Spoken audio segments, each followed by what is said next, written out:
Bienvenue à cette deuxième partie. Nous allons maintenant accueillir sur le plateau plusieurs personnes. Le sujet de cette table ronde est donc faire réseau de l'individuel au collectif, évolution et impact sur les trajectoires professionnelles. Je vous demande d'accueillir Valérie Roll et Thibaut Menou, qui sont sociologues et chercheuses et chercheurs au laboratoire du CENS, le Centre Nantais de Sociologie. Nous aurons également les témoignages des professionnels des arts visuels en Pays de la Loire, Ilan Michel, Camille Hervouet, Isabelle Tellier et Amélie Gagnon. Je vous laisse monter sur scène et vous présenter.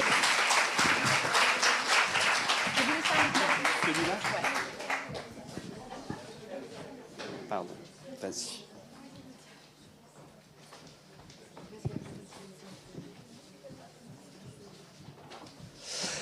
Bonjour à toutes et à tous. On est ravis de lancer cette première table ronde de l'après-midi qui s'intitule « Faire réseau de l'individuel au collectif, évolution et impact sur les trajectoires professionnelles ». On veut remercier chaleureusement le PAV, le Pôle Art Visuel, pour avoir organisé ces assises et cette table ronde. Je vais très brièvement nous présenter. Donc Valérie Roll et moi-même, Thibaut Menou, sommes enseignants-chercheurs à Nantes Université en sociologie et donc chercheurs au CENS, le Centre Nantais de Sociologie. Et si vous venez demain, et notamment demain après-midi, vous pourrez assister à une table ronde autour de la recherche collaborative, au cours de laquelle vous pourrez comprendre comment on en est venu en tant que sociologue avec d'autres sociologues comme Ulysse, Marjorie ou des économistes comme Dominique qu'on a entendu ce matin, et d'autres, à participer comme ça à des recherches avec le CENS. Mais j'en dis pas plus, c'est un petit teaser pour demain après-midi. Aujourd'hui, pour cette table ronde, on va... aux côtés de 4 personnes adhérentes au CENS, donc Isabelle Tellier, au Pôle Art Visuel, Isabelle Tellier, je ne les donne pas dans l'ordre, mais il y a Ilan Michel, il y a Amélie Gagnon et il y a Camille Hervouet qui sont à nos côtés. Donc on va vous expliquer comment on a un petit peu pensé cette table ronde. Dans un premier temps, Valérie et moi, on va vous faire part des premiers résultats d'une petite enquête statistique qu'on a commencé à monter il y a un petit temps déjà, mais qu'on a accéléré pour pouvoir vous présenter les premiers résultats aujourd'hui. L'idée étant de réfléchir à comment on peut objectiver le fait que le pôle art visuel fasse réseau. Et pour objectiver ça, on a 3 axes forts en tête pour montrer comment ce pôle a fait réseau et pendant 10 ans, il va, on espère continuer de le faire d'une autre manière. C'est d'abord en apportant des ressources aux adhérents ou aux personnes qui se tournent vers lui. Alors ces ressources, ça peut être des ateliers, comment monter son budget, comment défendre ses droits d'auteur, ça peut être des annuaires qui sont proposés en ligne. Donc voilà, apporter des ressources communes à toute une série d'acteurs. Le deuxième axe fort sur la manière dont le pôle art visuel peut faire réseau, c'est de mettre en réseau et faire coopérer des acteurs à une échelle régionale. Et le troisième axe fort pour faire réseau, c'est de rassembler des gens d'une même filière. Hein, ce sont les fameux collèges du pôle art visuel qui permettent d'aborder des problématiques communes et de faire émerger des enjeux communs au niveau des différentes filières. Et donc on a 2 manières de vous montrer comment le pôle art visuel a pu faire réseau selon ces 3 axes forts. La première partie de la table ronde va consister à vous présenter d'une manière toute statistique la manière dont ce pôle art visuel a pu faire réseau. Donc on prendra un petit quart d'heure avec Valérie pour vous présenter des résultats qui ont été basés sur une base de données qu'on a construite à partir des archives du pôle art visuel et notamment des archives des adhésions. Donc ça nous a pris plus de temps qu'on prévoyait parce qu'il y a à peu près 380 artistes qui ont adhéré, une centaine de structures et une centaine de salariés ou d'indépendants. C'est eux qu'on a renommés les intermédiaires. Donc ça fait en tout 600 lignes dans une base, mais dans laquelle sur 10 ans, il va y avoir une adhésion potentielle par année. Donc il y a 6000 postes à vérifier en plus de toute une série d'indicateurs sur ces acteurs. Donc on va vous présenter les premiers résultats de cette enquête statistique et on va voir ce que les chiffres peuvent dire sur la capacité du pôle art visuel à fédérer et à faire réseau. Et puis ensuite, parce que les chiffres ne peuvent pas tout dire et que ce qu'ils ne disent pas, c'est concrètement comment on fait réseau, c'est-à-dire quelle est la chair de ce réseau et la manière très concrète dont les acteurs vivent et leur trajectoire grâce au pôle et s'insèrent dans ce réseau. Eh bien, on va passer la parole à 4 invités qui sont des membres du pôle art visuel et qui vont vous raconter, vous témoigner par leur expérience de la manière dont ils ont fait réseau. Donc, on va commencer par cette première petite partie statistique. On espère ne pas trop vous assommer avec nos graphiques et nos schémas. On va commencer par une première diapositive qui va vous montrer l'évolution du nombre d'adhérents, artistes, intermédiaires et structures adhérentes sur ces 10 dernières années. Donc, tout d'abord, ce qu'on peut voir sur ce premier schéma, c'est que le nombre d'artistes adhérents a augmenté très régulièrement tout au long de ces 10 ans pour atteindre 250 adhésions en 2024. Il faut bien se rappeler qu'une adhésion, c'est pas du tout un geste anodin, hein. Il faut remplir une fiche d'adhésion, ça doit être renouvelé chaque année. Donc en fait, à chaque fois, on voit le travail du pôle pour fédérer ces acteurs. Deuxième, et on le voit hein, pour les 3 types d'adhérents, donc artistes, intermédiaires et structures. On voit également, deuxième résultat, vous voyez sur le schéma, ce qui est dans les couleurs rouge-orangé, ce sont les artistes. Les lignes pleines, ce sont le total des adhésions. Les lignes pointillées, ce sont les femmes. Et les lignes, les tirés interrompus, ce sont les femmes. Et les pointillés, ce sont les hommes. Donc ce qu'on voit, alors évidemment pour les structures, jusqu'à preuve du contraire, une personne morale n'a pas de sexe, donc on a juste le total. Mais pour les personnes physiques, on voit qu'il y a une très forte féminisation de l'adhésion au pôle. Pour les artistes, hein, la féminisation varie entre 53 à 67% en 2024 et encore plus pour les intermédiaires qui sont des femmes jusqu'à 80% en 2024. Alors juste une petite remarque avant de passer à la diapositive suivante, c'est qu'il ne faut pas se limiter quand on réfléchit à la manière dont le pôle fait réseau, il ne faut pas se limiter aux seules adhésions. On voit bien que toutes les actions qui ont été menées par le pôle sur ces 10 dernières années ont attiré des gens qui n'étaient pas nécessairement adhérents. Donc là, on regarde la manière de faire réseau juste à partir des adhésions, mais il ne faut pas se limiter à ça. Alors ensuite, on s'est posé la question, comment faire pour objectiver la manière dont le pôle a fidélisé les adhérents. Et vous allez voir, je vais passer la parole à Valérie, qui va vous expliquer notre stratégie diabolique pour pouvoir objectiver cette fidélisation. Attention, nouveau schéma, il va y en avoir un certain nombre. Donc ici, pour essayer de constituer des indicateurs de fidélité des adhérents du pôle, on a essayé de trouver 2 moyens. Le premier a consisté à identifier le taux de réadhésion au cours du temps, c'est-à-dire est-ce que les adhérents réadhèrent de plusieurs années consécutives au pôle, c'est-à-dire c'est une vision qui nous projette dans le temps. Et donc là, ce sont les lignes qui sont en bleu sur ce graphique. Et comme vous pouvez le constater, avec la ligne bleu marine, il varie ce taux de fidélisation entre 84% et 97%, avec des adhésions qui, de manière générale, sont continues, c'est-à-dire qui sont des adhésions qui se renouvellent sur plusieurs années d'affilée. Les adhésions discontinues, comme on les a appelées, avec une adhésion, mais sur une année suivie de plusieurs années de non-réadhésion, puis d'une réadhésion, restent relativement rares. C'est la ligne bleu clair, alors que les adhésions uniques sont encore plus rares. Après, on a cherché à construire un deuxième indicateur de fidélisation qui permettait d'essayer d'identifier est-ce que d'une année sur l'autre, donc là c'est le temps plus court, les adhérents réadhèrent au pôle et quel est le taux donc de renouvellement des adhérents, donc des gens qui adhèrent en étant des nouveaux adhérents au sein du pôle. Donc là, c'est les lignes vertes que vous pouvez retrouver sur le graphique. Donc évidemment, en 2015, on a 100% de nouveaux adhérents.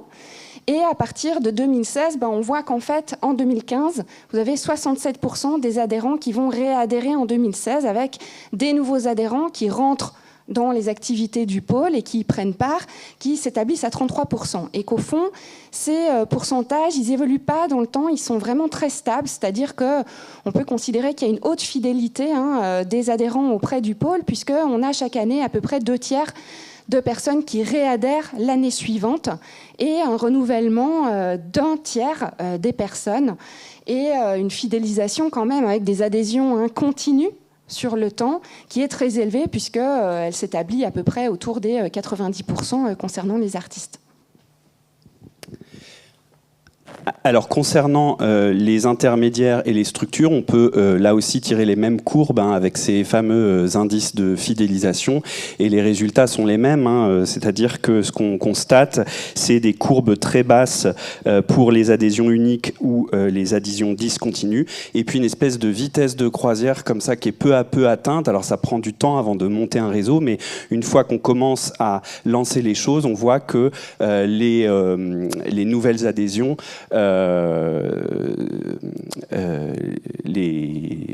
oui, excusez-moi, je suis en train de me perdre.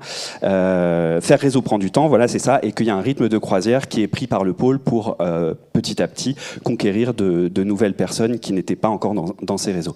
Merci. Donc même chose pour les structures adhérentes. Là aussi, on a tiré exactement les mêmes courbes pour pouvoir commenter.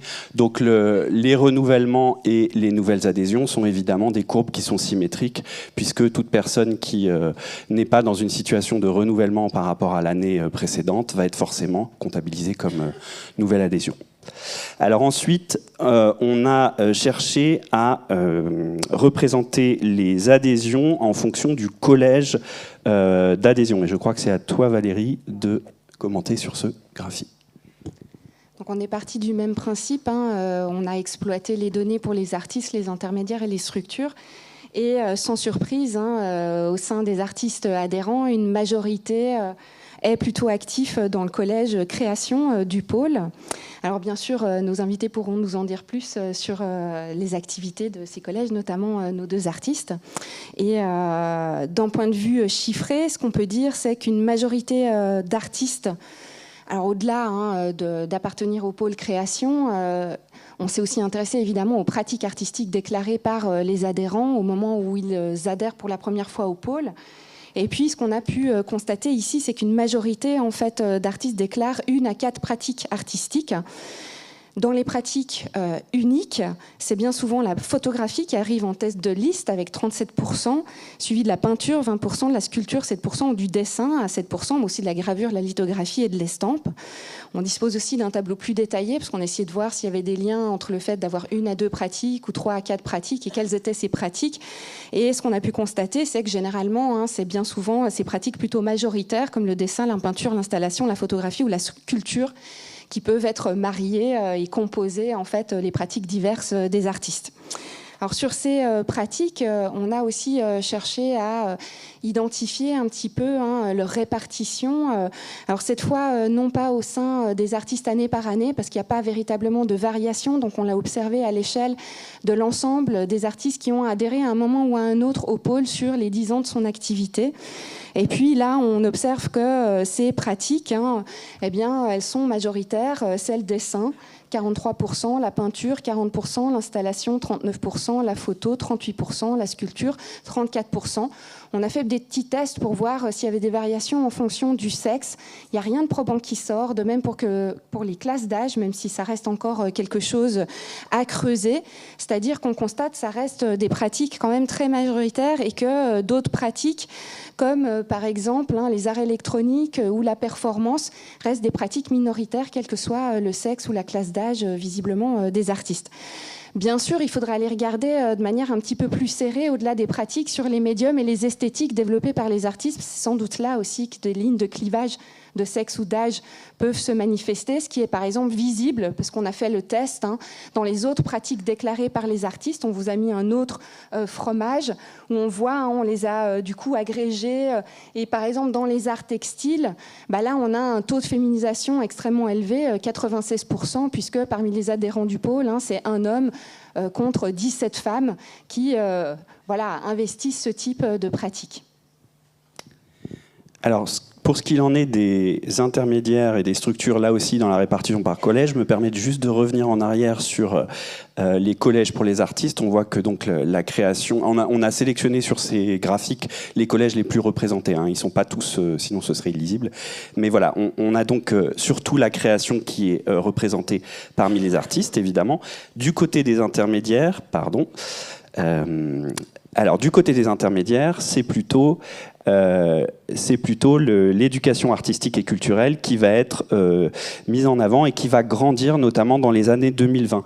Alors, est-ce qu'il faut y voir, on commence à faire les premières hypothèses, c'est un travail encore en cours, mais voilà, quelles sont les répercussions de la crise Covid par rapport à ça. Ce qu'il faut aussi se dire, c'est que le pôle art visuel incite les adhérents à choisir un seul collège, ce qui veut dire que les structures ou les intermédiaires font des choix, et ces choix peuvent évoluer dans le temps. Par exemple, je crois qu'Isabelle en est un bon exemple, puisque au cours de sa trajectoire, elle pourra en dire plus tout à l'heure, mais elle a pu évoluer d'un collège à un autre, d'abord le collège formation, puis diffusion, et à la fin production, il me semble.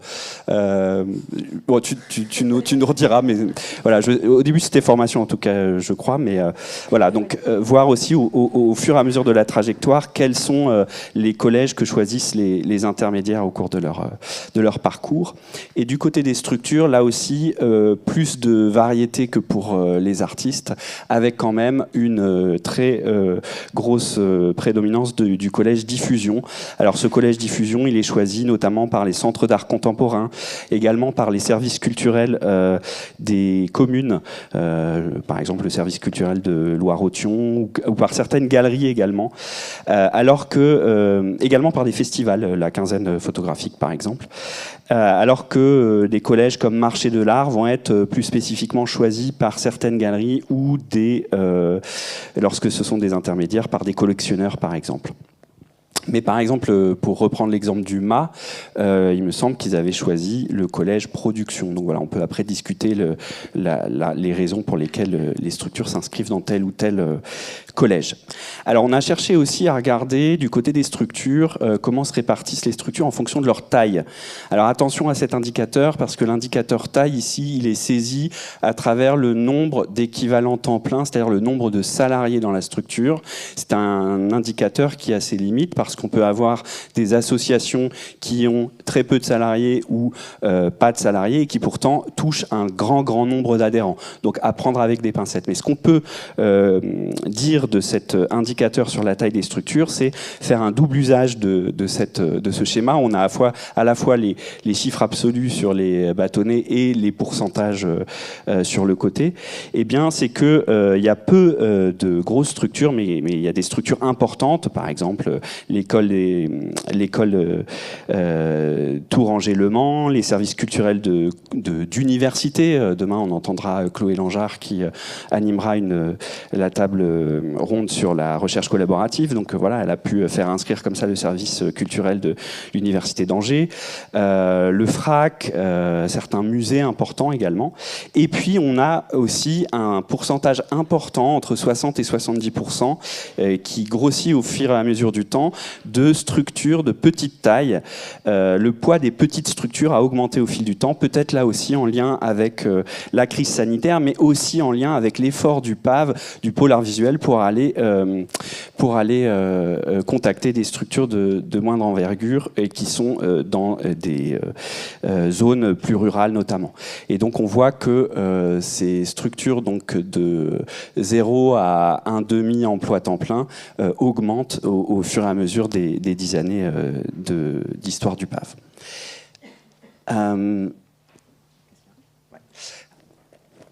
Je passe la parole à Valérie pour la répartition par département. Oui, parce qu'on s'est évidemment intéressé à la géographie des adhérents du pôle art visuel, qui représente donc la filière au niveau de la région des Pays de la Loire. Alors, on aurait espéré vous présenter des cartes à travers la méthode de la cartographie, ce qui n'a pas encore été possible, mais ça reste en projet. Donc là, on va vous présenter quelques graphiques qui disent des choses bien sûr trop générales, notamment au niveau de la répartition des adhérents par département. On voit que la Loire-Atlantique, qui est représentée donc en orange, prédomine, ce qui s'explique bien sûr par la centralité de Nantes, à la fois dans la structuration de la vie artistique, mais aussi comme espace à partir duquel le pôle s'est constitué et a développé son activité au cours du temps. Donc on peut toutefois observer une progression des adhérents de Maine-et-Loire et de Mayenne, même si leur proportion, en termes de représentation en termes de pourcentage, eh bien, elle diminue sous l'effet de la poussée des adhésions en Loire-Atlantique. C'est aussi pour cette raison qu'on a cherché à travailler en chiffres absolus au niveau des bâtons d'histogramme, tout en essayant de proposer une échelle en parallèle qui montre quelle est la répartition en termes de pourcentage et son évolution d'année en année. On va essayer d'accélérer un peu pour pas trop prendre de temps. Pour les intermédiaires et les structures, on a adopté la même stratégie de garder les deux indicateurs absolus et pourcentage. Et là aussi, on voit une prépondérance du département Loire-Atlantique et dans une moindre mesure du département Maine-et-Loire. Mais petit à petit, avec les efforts toujours du pôle, notamment je pense à des actions comme On the Road par exemple, qui consistent à aller dans les différents départements de la région pour aller toucher des publics qui ne l'étaient pas encore, on voit progressivement augmenter les départements où les acteurs culturels et artistiques sont moins nombreux. Ensuite, on s'est demandé comment se répartissent les adhérents, cette fois-ci, en fonction de l'unité urbaine. Alors, une unité urbaine, en 2 mots, c'est un indicateur de l'INSEE qui désigne des zones de bâti continu, donc des agglomérations d'habitation séparées de moins de 200 mètres entre elles. Et une unité urbaine peut consister en une seule commune. Dans ce cas-là, on parle de ville isolée. Mais ça peut être aussi des unités urbaines intercommunales. Donc, ça nous permet de voir si les adhérents sont situés géographiquement hors unité urbaine, c'est-à-dire dans des zones très rurales, ou dans des unités urbaines, mais de taille variable. Alors, ce qu'on a fait sur le schéma, c'est qu'on a volontairement exclu de notre schéma toutes les adhésions dans des unités urbaines de plus de 200 000 habitants, c'est-à-dire Angers, Nantes et Le Mans, pour ne pas écraser les adhésions qui nous intéressaient, c'est-à-dire de voir comment le pôle art visuel arrive à atteindre des adhérents, qu'elles soient structures intermédiaires ou artistes, qui sont situés dans des zones plus rurales, plus isolées. Et ce que l'on voit, c'est que, en effet, au fil du temps, les zones qui sont dans des unités urbaines moins importantes ou qui sont hors unité urbaine, c'est la courbe bleue. Alors là, les chiffres sont très petits, donc il ne faut pas non plus surinterpréter, mais on voit que les efforts du pôle pour aller toucher des personnes dans des zones plus rurales portent leurs fruits. On le voit également à partir des intermédiaires. Tu veux peut-être commenter sur la courbe des artistes ? Je te passe. Et c'est le dernier graphique. Donc, bien sûr, ce qu'on a pu observer, c'est ce que vient de dire Thibaut, c'est qu'au sein des grandes agglomérations, comme Nantes, Angers, Le Mans, on a 63% à 71% des artistes adhérents qui sont localisés dans ces grandes agglomérations ou métropoles. Et au sein de ces 3 centres urbains, Nantes pouvait par exemple réunir 90% des adhérents en 2020, mais par contre, la métropole de Nantes est clairement concurrencée par les adhésions d'Angers et du Mans sur 2023 et 2024 qui atteignent 33%.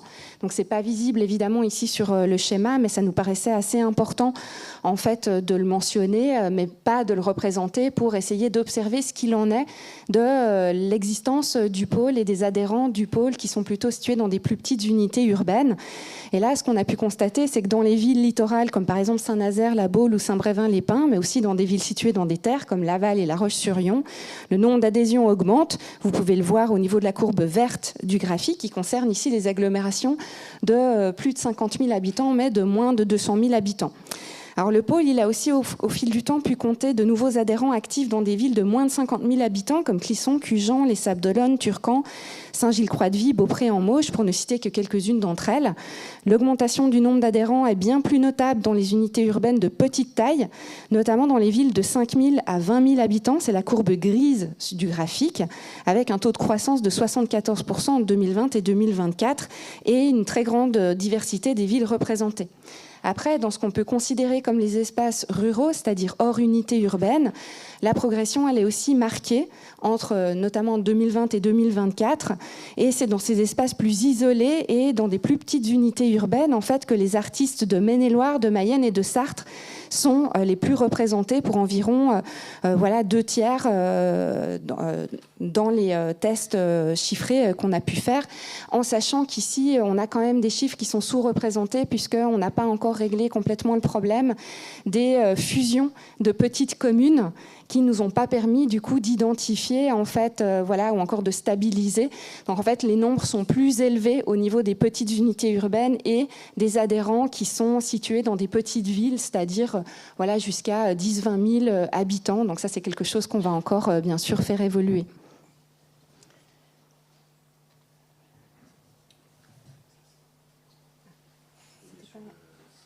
Ouais, d'accord. Du coup, sur la base de ces chiffres un peu assommants et écrasants, mais qui montrent comment ont évolué ces adhésions au sein du pôle, l'idée là, c'est quand même de donner la parole à des gens qui l'ont vécu de près au quotidien et qui ont participé de manière très active en fait au pôle, à son existence et aussi à son développement. Et puis aussi que vous nous racontiez évidemment ce que le pôle vous a apporté en participant à diverses de ces actions, de ces activités, en y prenant part. Donc on pensait commencer par Camille Hervouet. Si tu peux te présenter en quelques mots et nous raconter quel a été ton lien avec le pôle, comment ça a commencé, à quoi tu as participé et qu'est-ce que ça t'a apporté. Merci. Donc Camille Hervouet, je suis artiste, photographe et enseignante. Donc moi j'étais au début des graphiques dans les lignes en haut. Donc je suis une femme et je suis adhérente et réadhérente chaque année depuis 10 ans. Donc bon taux de renouvellement pour moi. Du coup, pourquoi finalement on réadhère et qu'est-ce qui se passe pour nous et qu'est-ce qui se joue dans le parcours ? J'ai essayé un peu de réfléchir à ça cette semaine en me disant qu'est-ce que j'ai fait, à quoi j'ai participé. Et finalement, donc je suis adhérente du Collège Création et c'est un collège qui avait du mal à se réunir au départ parce qu'on est très très nombreux et nombreuses dans ce collège. Et donc je participais surtout au temps collectif de réunions proposés par le pôle assez régulièrement. Et pendant des années, pendant les 4-5 premières années, j'étais vraiment présente très très souvent. Et puis au bout d'un moment, il y a eu une forme d'essoufflement, peut-être parce que les questions qui étaient abordées étaient souvent les mêmes et que moi j'avais trouvé des réponses à ces questions qui étaient les miennes aussi au départ de mon adhésion.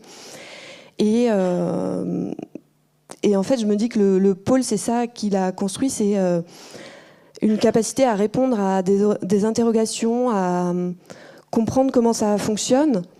Et après, il y a l'équipe salariée qui s'est structurée et qui a commencé à proposer des rendez-vous individuels. Et ça a permis, en tout cas, je pense, au niveau des collèges, de monter les chantiers, qui étaient des questions transversales. Alors moi, je n'ai pas été hyper active sur les chantiers non plus. Mais en tout cas, ça a permis de dégager d'autres questions pour les temps collectifs, la présence de l'équipe salariée. Et ça, c'est redevenu quelque chose d'extrêmement stimulant et qui fait que voilà, c'est en tout cas une façon de mieux comprendre encore plus loin comment fonctionne le réseau. Et ce que ça m'a permis profondément, je pense, c'est de déconstruire les idées que j'avais sur le fonctionnement, sur aussi l'isolement peut-être que je ressentais dans ma pratique, de partager des expériences et de me rendre compte qu'il y avait presque un fonctionnement systémique, c'est peut-être un gros mot, mais en tout cas de repérer des éléments de fonctionnement du système. Et c'est un endroit aussi où on peut dialoguer de façon complètement... j'ai perdu le mot. Horizontale, merci Olive. Avec des personnes qui, dans nos activités professionnelles quotidiennes, c'est plus compliqué d'avoir un rapport horizontal.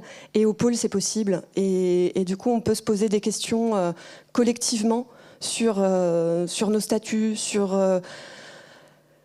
Sur le fonctionnement, ouais, tout simplement en fait. Et ça, moi, c'est vraiment ce que j'ai appris, en tout cas au pôle, en participant aux journées. Et tous ces temps de rencontres informelles, en fait, ils permettent de démystifier les postures des uns des autres, des unes des autres, et de comprendre où on se situe. De comprendre où on se situe dans le fonctionnement global de la filière et aussi dans sa propre pratique. En tout cas, moi, c'est ce que j'ai compris au fil des années. C'est ce que ça m'a permis de comprendre. Par contre, j'ai pas eu d'impact concret en termes d'exposition ou financier. Voilà.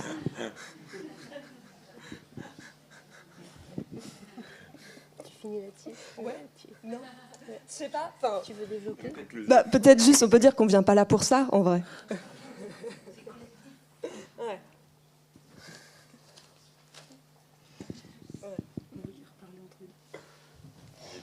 Bonjour. Ouais, vous voulez dire ok. Bon, bah moi, je suis Amélie Gagnon. J'ai un parcours tout autre au sein du pôle art visuel, puisque moi, je l'ai... alors, l'identité du pôle, elle a été constituée de 4 phases pour moi. Quand il a commencé à exister, j'en entendais parler par une amie qui était à l'intérieur, qui réfléchissait avec les personnes qui le mettaient en place. Et je trouvais ça formidable que quelque chose se passe. Mais moi, à ce moment-là, j'étais intermittente du spectacle. Voilà. Deuxième phase, j'ai participé à des ateliers sur les pratiques amateurs. Alors là, j'ai trouvé ça vraiment aussi formidable que ça existe. J'ai rencontré plein d'artistes, de professeurs. On a commencé à discuter ensemble.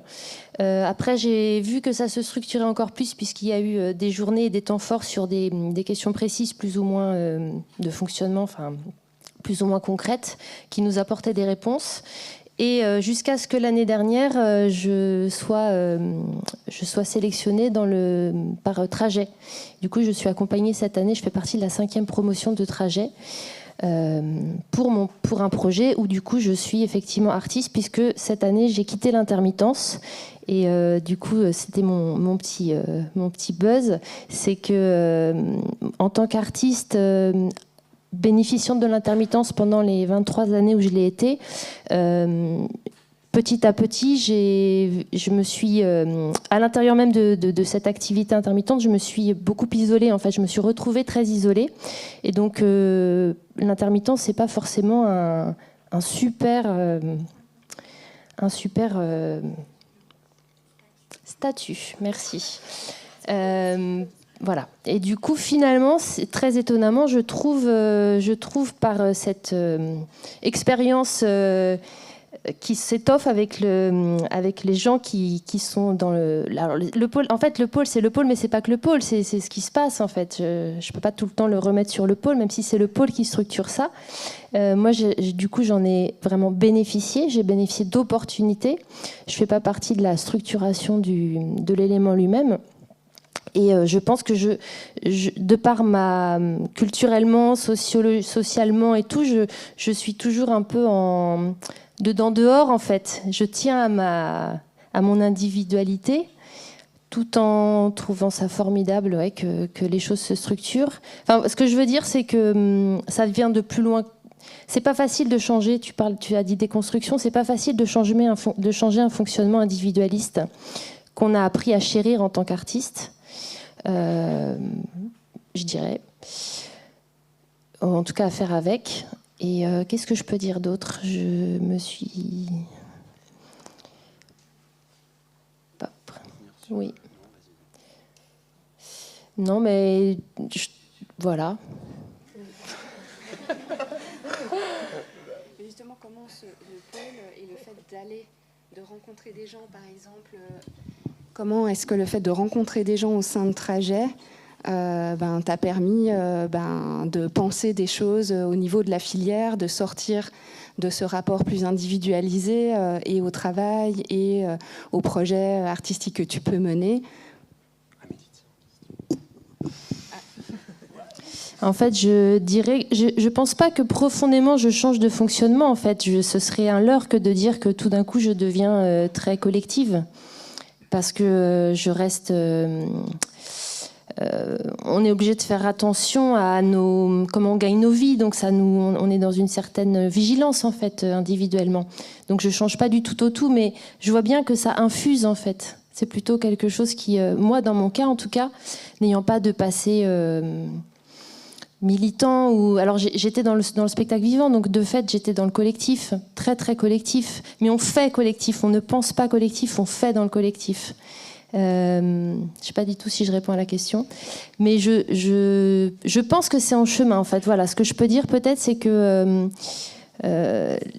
le temps du pôle, là c'est 10 années, mais c'était déjà du temps avant pour que ça arrive à se construire, je pense. C'est plein de choses qui ont amené à ce que ça puisse se construire. Et cette urgence-là, aujourd'hui, je pense qu'elle amène forcément à peut-être se structurer plus. En tout cas, pour moi, c'est évolutif comme ça, effectivement. Voilà. Est-ce que tu peux nous en raconter plus sur Trajet et comment ça s'est passé et comment vous avez été accompagné, comment tu as rencontré d'autres artistes qui eux aussi étaient lauréats Trajet, et est-ce que ça... Voilà, raconte-nous un petit peu cette expérience-là d'accompagnement au sein de Trajet. Alors c'est une super expérience. Je pense qu'on bénéficie du fait qu'il y a eu aussi plusieurs années, donc il y a quelque chose qui fonctionne très très bien avec les intervenants et entre les bénéficiaires. On a tous cheminé. Ça fait bientôt 9 mois qu'on est tous accompagnés. Moi, personnellement, ça m'a fait faire un bond, en fait.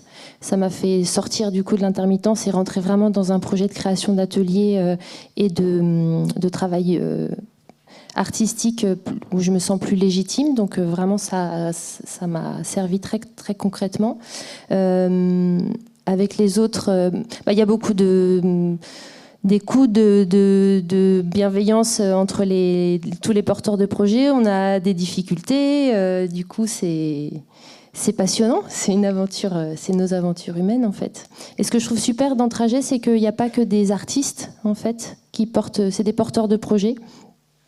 Du coup, il y a des gens qui viennent de plein de domaines différents aussi, et ça, je trouve ça chouette de sortir du côté juste, de ne pas être qu'entre artistes. Pour revenir sur le cas de Camille, j'avais une question par rapport à ce que tu disais sur le fait que quand on est nouveau ou nouvelle adhérente au pôle, on arrive avec des premières interrogations qui vont au fur et à mesure trouver réponse, et que j'ai l'impression que c'est un cycle que connaissent tous les nouveaux qui arrivent en fait. Et donc je voulais savoir d'une part si tu pouvais nous en dire plus sur ces interrogations très concrètement, de quoi il s'agissait, et puis aussi peut-être ça permettrait d'illustrer le rôle du pôle un peu comme un rôle de maïeutique, quoi, d'essayer de faire naître une conscience collective, ou enfin voilà, des choses qui ont été abordées ce matin, notamment dans ce que disait Daniel Linhart sur l'importance de refaire collectif là où on est tous atomisés et de plus en plus. Et donc peut-être nous dire un petit peu très concrètement comment tu as compris, parce que tu as dit comprendre où on se situe, démystifier un certain nombre de postures. Donc si tu pouvais illustrer ça concrètement avec ton cas à toi.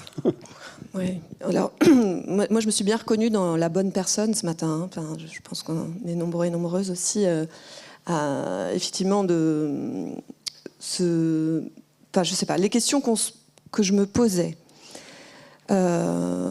C'est comment on fait, quoi. Comment on contacte les structures, comment on relie les contrats, comment on s'assure que le contrat il est correct. Enfin, c'est des questions extrêmement basiques et quotidiennes de notre travail. Je sais pas. Enfin, c'est tellement basique. En fait, je pense que j'ai pas d'exemple hyper précis. Et puis, peut-être encore plus que ça, que ces questions très techniques, c'est aussi cette précarité dans laquelle on est, qui fait qu'on est tout le temps en train de se battre pour monter des projets, des budgets, comment construire un un réseau de diffusion pour un travail, par exemple, comment on va aller contacter différentes structures, les mettre en lien. C'est des choses... On bricole, en fait, on est souvent très isolé quand on sort de l'école et on se met à bricoler un peu avec les outils qu'on a, les petits réseaux qu'on a et qu'on va solliciter. Et en fait, tout d'un coup, d'arriver au pôle, ça permet ces tout petits réseaux qu'on a au départ en sortant de l'école, ça permet de l'augmenter d'un coup et d'avoir accès non seulement aux collègues qui ont les mêmes pratiques que nous, les mêmes métiers que nous, et aux médiateurs, médiatrices, aux diffuseurs, tous les lieux d'enseignement aussi, tout ce qui est représenté au pôle, et tout d'un coup de comprendre comment chaque individu, chaque structure fonctionne. C'est ce que j'essayais d'expliquer tout à l'heure. C'est vraiment tout d'un coup tous ces métiers de la filière, ils ont des enjeux et des fonctionnements différents. Et quand on est artiste, on n'a pas la conscience et la connaissance de tous les détails du fonctionnement d'une structure de diffusion, par exemple. Et du coup d'être au pôle et de pouvoir échanger, d'assister aux tables rondes, d'assister aux échanges ou d'avoir des discussions informelles avec des personnes, ça permet de comprendre ça. Et c'était ça la question. Ouais. Du coup, j'ai l'impression que c'est toute une série de savoir-faire qui, dans le modèle classique des écoles d'art, sont pas des choses qu'on transmet ou qu'on enseigne forcément, même si les choses changent aujourd'hui petit à petit. Mais est-ce qu'on pourrait dire que le pôle a rempli aussi ce rôle-là pour des choses qui paraissent peut-être... Non, alors moi, je dirais pas que le pôle remplace des enseignements. Non, mais en termes de comment on contacte une structure. C'est plutôt des choses qui sont... c'est vraiment ce que je dis, ce tout petit réseau et de partage d'expériences qu'on a avec des proches, avec des amis. Tout d'un coup, là, on peut le faire avec des gens qu'on ne connaît pas et des gens qui sont à d'autres endroits que nous dans la filière. Et ça, c'est super enrichissant parce que quand on est à l'école ou quand on est avec les amis, on est souvent avec des gens qui sont dans les mêmes pratiques que nous. Et de décloisonner ça, il faut du temps. Et peut-être le parallèle qu'on pourrait faire entre le pôle et l'école, c'est que c'est un activateur, quoi. C'est qu'on va aller plus loin, plus vite. Parce qu'on est plus nombreux et nombreuses, en fait. Et qu'il y a, pour le coup, toute la filière de représentés. Et du coup, est-ce que, pour revenir sur tes derniers mots tout à l'heure, où tu disais que, en termes d'exposition, est-ce que finalement, c'est pas un travail aussi à bas bruit, très discret, mais qui porte ses fruits de manière, en fait, pas forcément tout de suite visible, mais que... c'est difficile de faire l'exercice de se dire qu'est-ce que ça aurait été si j'avais pas connu le pôle, mais finalement, est-ce que ça n'a pas eu un impact plus important que ce qui n'y paraît au premier regard, quoi. Le fait on ne peut pas savoir ce qui serait passé. Mais en même temps, c'était un peu une blague, non-blague, ce que j'ai dit tout à l'heure. C'est-à-dire que, clairement, Marie-Pierre fait très bien les souffleuses devant, là, c'est super. On ne vient pas là pour ça, quoi. C'est pas moi, en tout cas, c'est pas ce que je viens chercher. Je viens chercher quelque chose qui me fait grandir et comprendre et effectivement penser. J'ai bien aimé ce que tu as dit, la différence entre faire collectif et penser collectif. Je pense qu'ici, c'est vraiment ça qui se joue, c'est comment on pense ensemble. Et cette pensée collective, elle nous permet de modifier notre faire après et peut-être de... Alors, est-ce qu'on fait plus ensemble après ? Je ne sais pas, mais en tout cas, pour des lieux, ouais. En tant qu'artiste, je ne sais pas. Mais en tout cas, ça crée des possibles et ça crée des... C'est long et peut-être que c'est pas pour tout le monde non plus. Et c'est pas grave. Les espaces où on fait où on pense ensemble, où on fait ensemble, ils peuvent être différents. Il y a quand même effectivement un processus ça s'est agrandi en Ouais. Oui. Ah mais ça c'est clair. Moi j'ai pas du tout la même vision de même ma place dans la société aujourd'hui qu'il y a 10 ans. C'est évident. Je suis beaucoup plus consciente aujourd'hui des enjeux de ma pratique et de ce qu'elle fait aux autres et du rôle que je peux avoir même dans la société plus globale. Ouais. Ça va être... On va finir le tour de table. Je suis bavarde. Peut-être on poursuit. Ouais, allez-y. Après, je ne sais pas si je vais réagir ou... Parce qu'il y a eu plein de choses qui ont été dites déjà, donc c'est difficile de réagir parce que je vais peut-être répondre plutôt à la question, puisque j'avais pris des notes pour ça. Et ouais, en tout cas, je me disais qu'est-ce que le pôle m'a apporté, comment je me suis déplacée depuis 10 ans.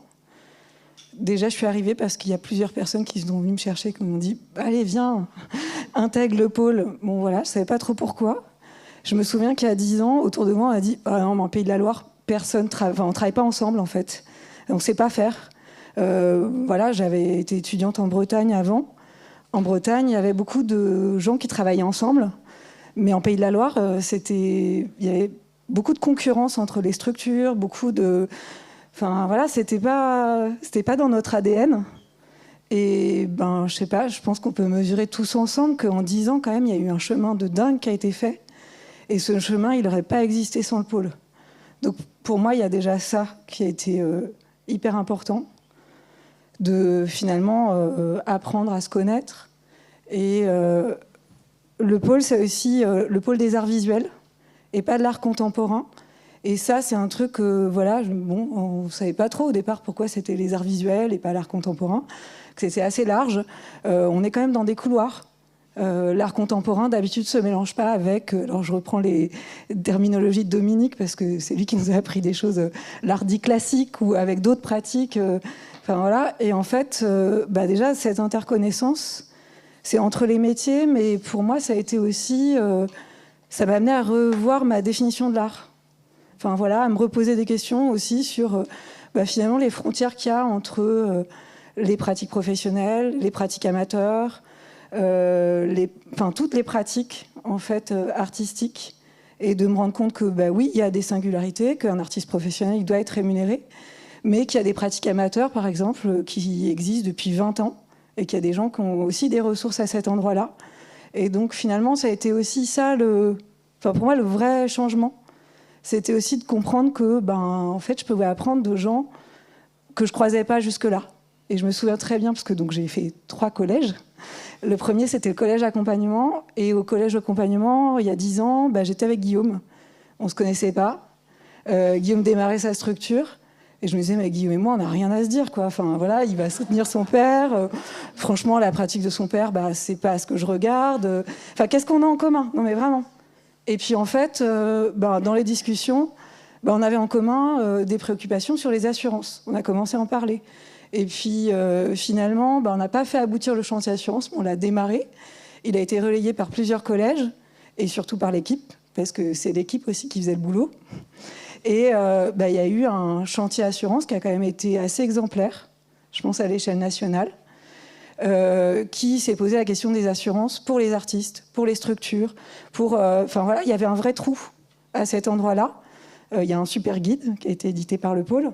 Et ça, clairement, c'est quelque chose c'était un sujet qu'on avait en commun. Alors après, je dis pas qu'on a déblayé tout, mais on a un outil qui n'existait pas et qui existe grâce au pôle. Pour moi, Camille, tu parlais des plénières. Et ça, c'est vrai que c'était...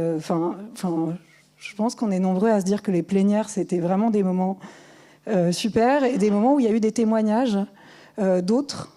Et moi, il y a une plénière qui m'a beaucoup, beaucoup marquée, parce qu'il y avait un collectif de tout jeunes artistes qui venaient de sortir de l'école des Beaux-Arts du Mans. Je ne sais pas s'il y en a qui s'en souviennent. Moi, j'ai répété ça après pendant 10 ans, et ça a été... peut-être pas 10 ans, je ne sais pas quand est-ce que c'était. Mais il y avait un collectif qui s'appelait Lourd. Et ils avaient expliqué que eux, en tant que jeunes artistes, en fait, c'était difficile de rester au Mans, parce qu'il n'y avait pas beaucoup de structures, il n'y avait pas beaucoup de possibilités d'exposer. Et donc, ils avaient créé ce collectif Lourd, parce qu'à plusieurs, on a plus de poids. Et en fait, ça, pour moi, c'est le pôle, en fait. Je me suis dit, c'est ça, les partenariats, c'est aussi avoir plus de poids. C'est avoir les moyens de concrétiser des choses ensemble, des choses qu'on ne pourrait pas faire tout seul. Donc moi, je pense quand même, concrètement, que y a des choses qu'on a réussi à faire grâce au pôle et à cet endroit-là d'interconnaissance, d'interaction, voilà, et puis d'aller chercher des modèles. Parce qu'en fait, souvent dans les plénières, on entendait des témoignages voilà, de choses. Je pense justement sur cette fameuse plénière intercollège, il y avait aussi la table des matières qui avait présenté. Enfin, voilà, il y a plein d'endroits, enfin, la liste, elle pourrait être assez longue, de choses qu'on a découvertes et qu'on ne connaissait pas et qu'on a découvert grâce au pôle. Et on avait la chance d'avoir une équipe qui faisait un gros travail de défrichage, qui partageait beaucoup.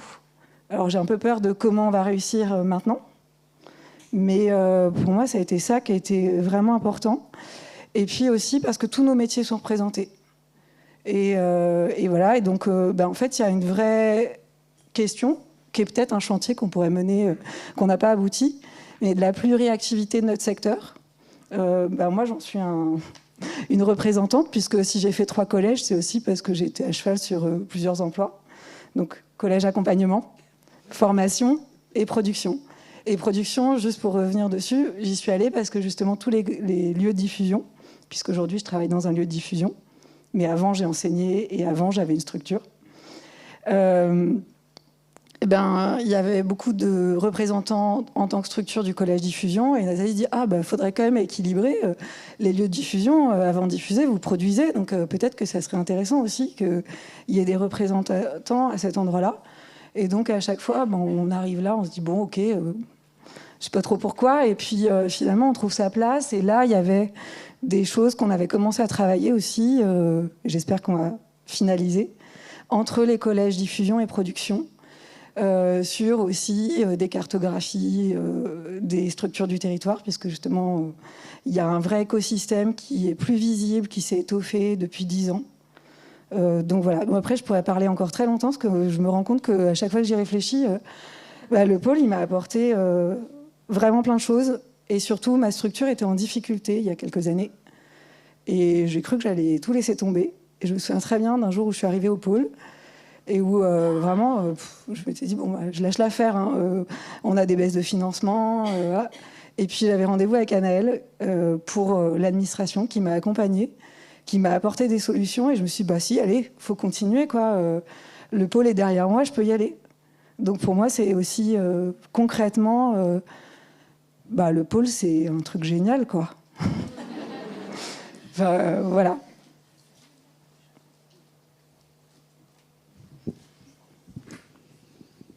Donc une importance à la fois en termes de trajectoire individuelle, mais aussi on comprend une importance dans le fait de rencontrer d'autres acteurs de la filière qui se retrouvent en fait au sein du pôle, ce qui est une spécificité en fait du pôle art visuel en Pays de la Loire. Donc on voit l'écho qu'il y a entre ce que vous dites toutes les deux. Peut-être que Ilan peut nous en dire quelques mots aussi, parce que je pense que ça a été aussi un élément assez important dans ton expérience au sein du pôle. Oui, moi je suis Ilan Michel, je suis critique d'art, mais en fait je suis aussi multicasquette, hein, parce que c'est important aussi dans comment le pôle m'a aidé aussi à avoir plusieurs positionnements. Et c'est vrai que je suis chargé de médiation ici au musée d'art, hein, le reste du temps. Je le dis parce que en fait justement c'est des activités qui devraient se soutenir et en fait qui se soutiennent pas. Et le pôle, justement, c'est une structure qui accompagne vraiment tout le monde à des endroits très différents de leur carrière. Moi, j'en ai bénéficié. Je suis sorti des études en 2013. J'ai fait le même master qu'Isabelle à Rennes. Ouais. C'est un master qui était un master qui encourageait surtout les profils de curator, je crois, hein, quand même. ce que je suis très peu, en fait. Et 5 ans après, en fait, on ne sait pas ce que c'est l'URSSAF, on ne sait pas ce que c'est un contrat. Et quand j'ai rencontré le pôle à Angers en 2018, à l'occasion d'un colloque sur les collectionneurs, c'était évident que, avec Nathalie, il y avait des ressources formidables de se dire on ne parle pas le même langage. Il y a une sorte de bon sens évident sur la rémunération des artistes, sur les droits des artistes auteurs, dont j'avais jamais entendu parler auparavant. Quand on est critique d'art, on est, oui, on est artiste-auteur, donc on est seul. Hein. C'est quand même une immense solitude. On vous commande des textes et en fait, vous voyez jamais le rédacteur en chef de votre vie.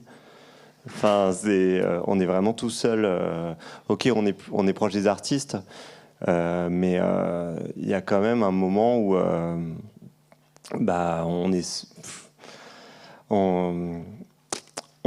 pense pas ensemble. Ça, c'est évident. On répond plutôt à la commande. Donc le pôle, c'était un endroit essentiel. On disait, qu'est-ce que je serais sans le pôle ? Je serais pas artiste-auteur parce que je me serais jamais déclaré à l'URSSAF. Je savais pas comment faire. Donc c'est assez concret, je pense. Grâce au pôle, j'ai un numéro SIRET, tout ça. Je pense qu'ils peuvent savoir, j'ai beaucoup sollicité. Ils sont d'une grande réactivité. C'est un grand moment de solitude à ce moment-là, derrière son interface, son ordinateur. Bon, il faut que je fasse plus synthétique, pardon.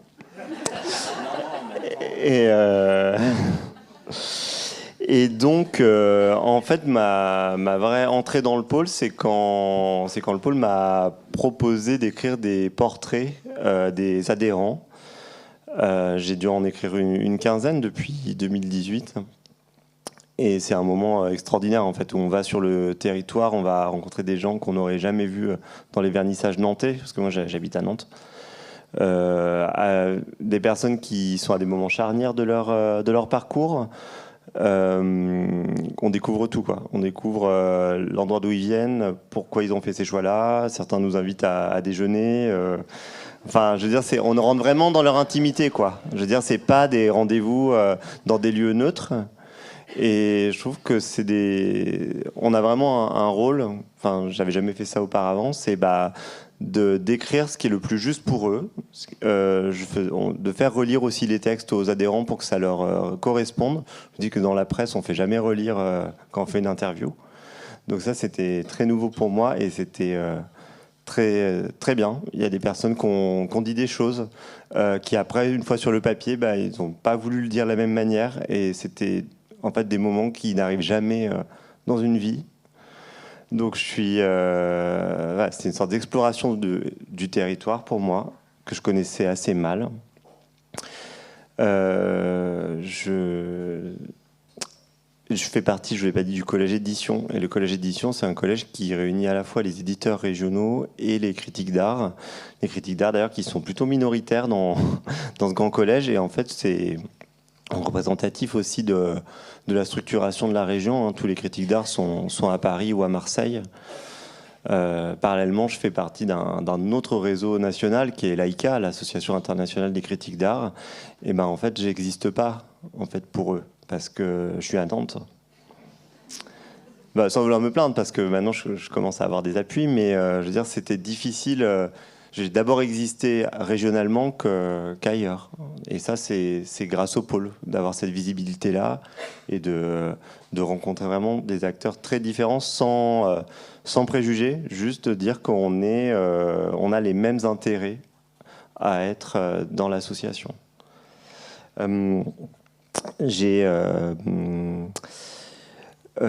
C'est un rôle en tant que critique d'art, en fait, ce qui est bien, c'est que vous savez, il y a plein d'annuaires qui sont disponibles sur le site du pôle, que ce soit pour des ressources très pratiques en termes de contrats, d'assurance, de matériothèque, mais aussi d'édition régionale. Et ça, c'était aussi une porte d'entrée pour rencontrer des structures très différentes qui vont des grands musées de la région jusqu'à des petites maisons d'édition plutôt confidentielles, Paris-Brest Publishing qui est dans cette salle. Et ça, c'était vraiment des choses très précieuses. Je ne pense pas que toutes les régions aient autant de micro-éditions à l'échelle du territoire. Moi, je me souviens que pendant le confinement, en fait, je crois que Grégory Valton m'a fait parvenir un livre de Benoît Magrimalt, merci.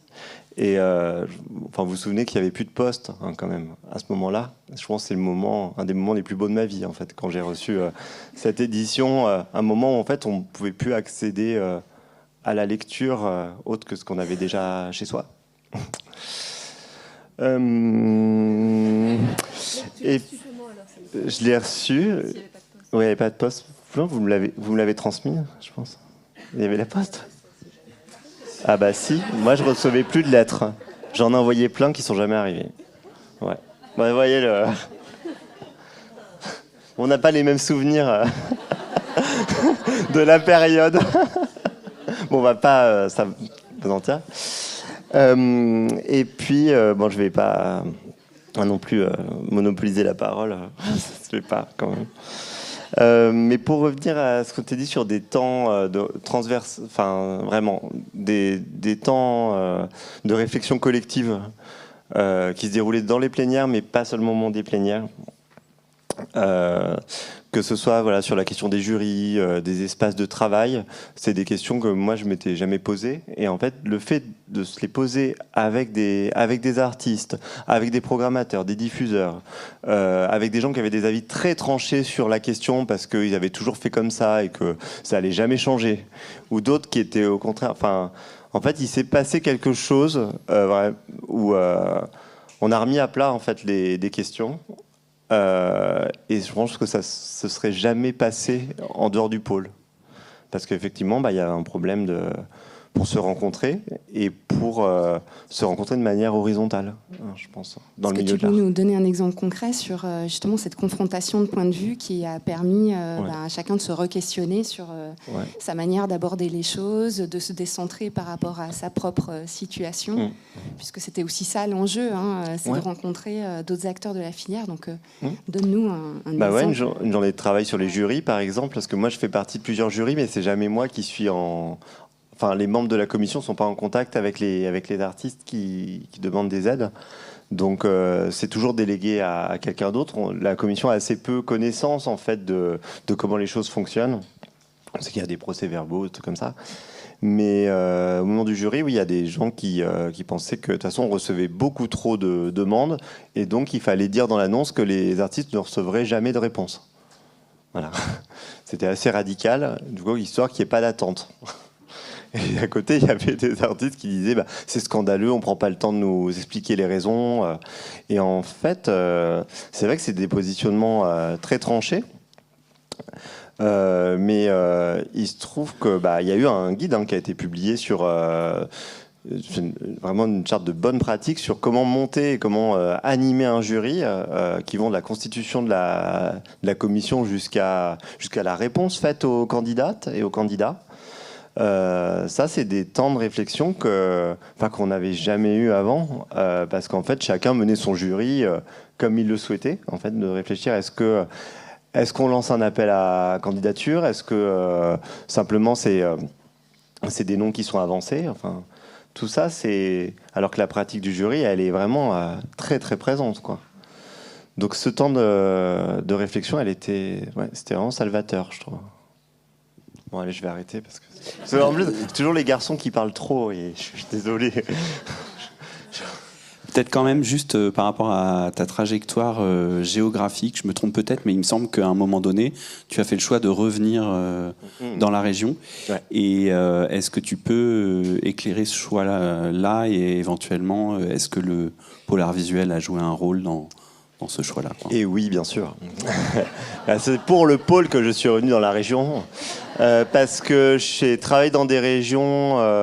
Entre-temps, oui, c'est vrai que le Covid a fait son œuvre, donc à un moment quand on n'a plus de contrat ici, on va voir aussi ailleurs. Et en fait, moi, le pôle m'a aidé à avoir des outils pour expliquer à des directeurs de structure ce que c'était le droit d'auteur. Enfin, je veux dire, c'était quand même des outils indispensables que j'avais pas eu auparavant. Et à un moment, on parle vraiment de questions de fond, en fait, de droit et de devoir. Et quand j'ai vu que, c'était ici sur ce territoire, il y avait quand même, tout le monde arrivait à savoir ce qu'il fallait mettre dans un contrat et que, en fait, comment déclarer aussi des revenus, c'est pas des frais de production. Mais je vous jure que c'est pas partout en France comme ça. Je veux dire.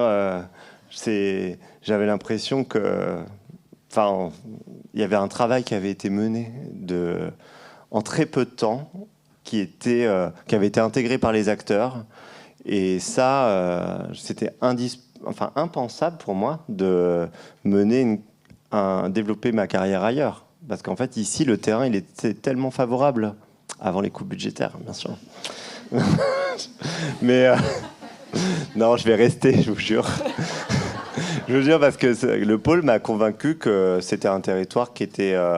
c'est au-delà des questions de rémunération, c'est vraiment comment on travaille ensemble et comment on monte des projets, comment on pense avec les autres, avec le collectif. Ça, c'est un travail vraiment de fond qui... Il y a beau avoir des très bons réseaux dans d'autres régions, je pense que moi j'ai toujours fait la promotion de celui-là ailleurs. Non mais c'est vrai. Non mais c'est peut-être parce que je le connais mieux aussi et que j'en fais partie. Voilà. Voilà. Peut-être. Non, je lui pique la parole parce que je veux rebondir sur ce que tu viens de dire, Ilan. C'est les guides et les ressources mises à disposition par le pôle. Moi, je trouve que c'est aussi un outil pour légitimer nos demandes. C'est-à-dire que, effectivement, on répond beaucoup à des appels à candidature pour lesquels on reçoit des réponses. Voire moi, ça m'arrive régulièrement de recevoir des sollicitations pour diffuser mes photos dans des magazines en me disant que vraiment ça serait bien pour moi que ma photo soit dans leur magazine. Et donc, la question du droit d'auteur, des bonnes pratiques, où on m'invite à candidater à des festivals où il faut payer pour participer. Donc, dès que maintenant je reçois ce genre de mail, je renvoie directement vers les ressources du pôle. Et ça nous permet d'avoir confiance aussi et de se dire que nos revendications, elles sont complètement légitimes. Et ça a été un pas énorme de se dire, tout d'un coup, là, c'est écrit, ça a été pensé collectivement et c'est pas ridicule, quoi. Et c'est même la base de ce qui devrait se passer partout. Et alors peut-être que c'est que dans d'autres régions qu'il n'y a pas le pot. Enfin, je pense que ça existe d'ailleurs aussi. Ouais. Ces ressources, elles sont visibles.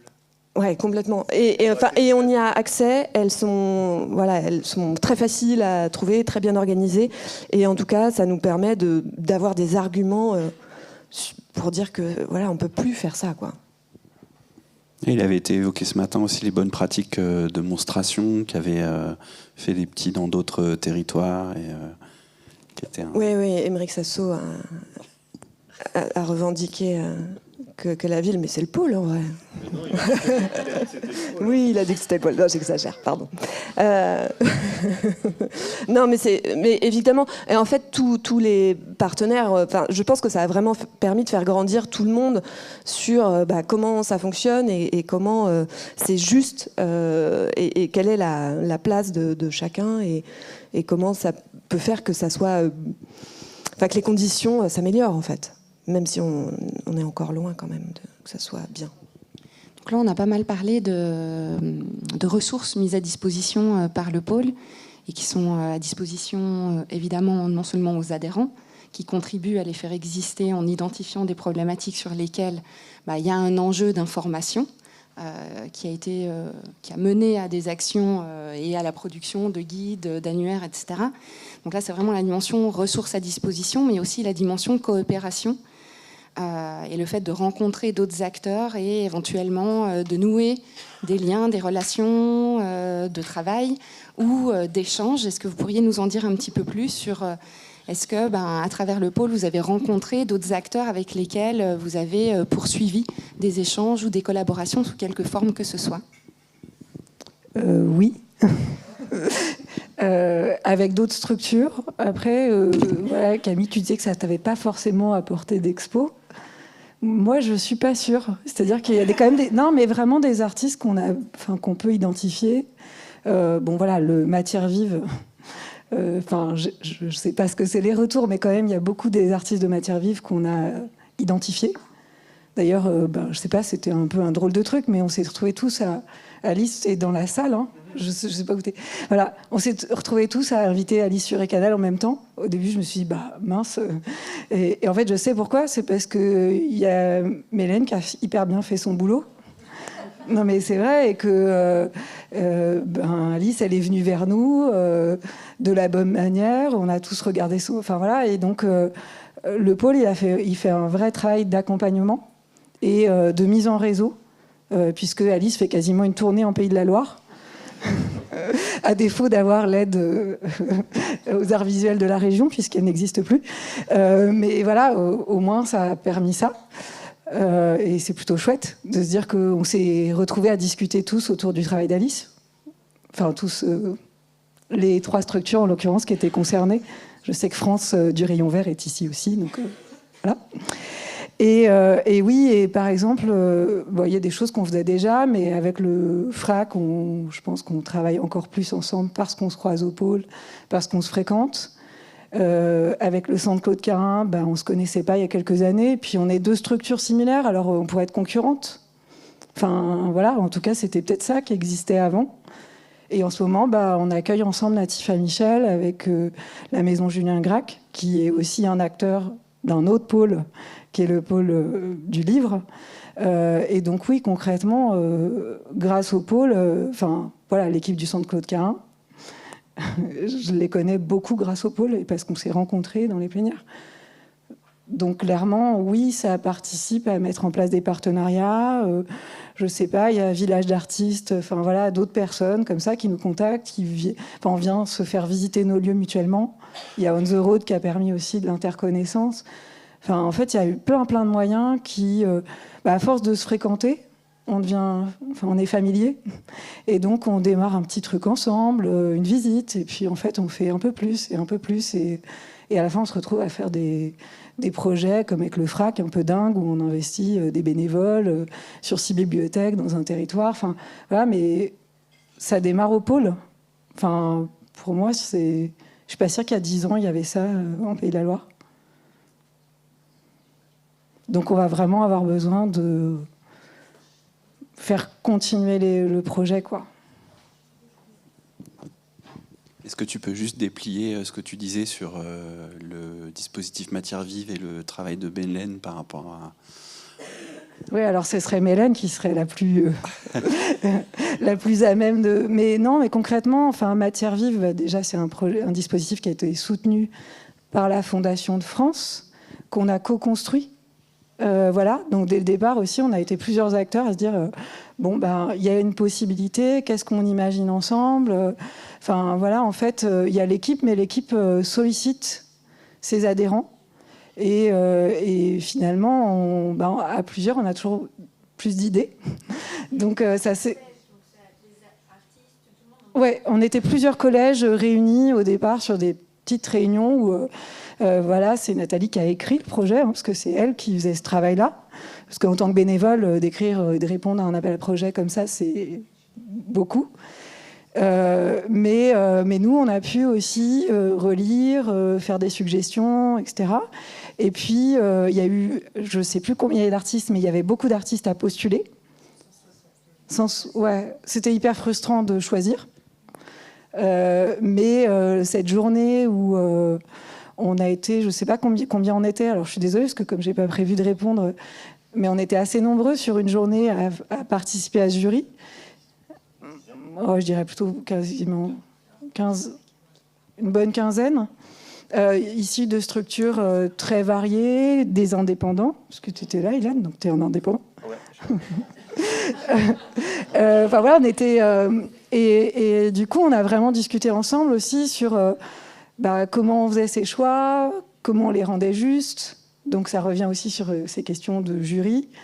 Et voilà. Et puis, du coup, on est hyper content de, peut-être ce soir, assister au vernissage. Parce que c'est comme si on avait pu aussi suivre ce parcours des artistes. Alors après, sur l'accompagnement de Matière Vive, je pense que c'est les artistes de Matière Vive et Mélène qui sauraient mieux répondre.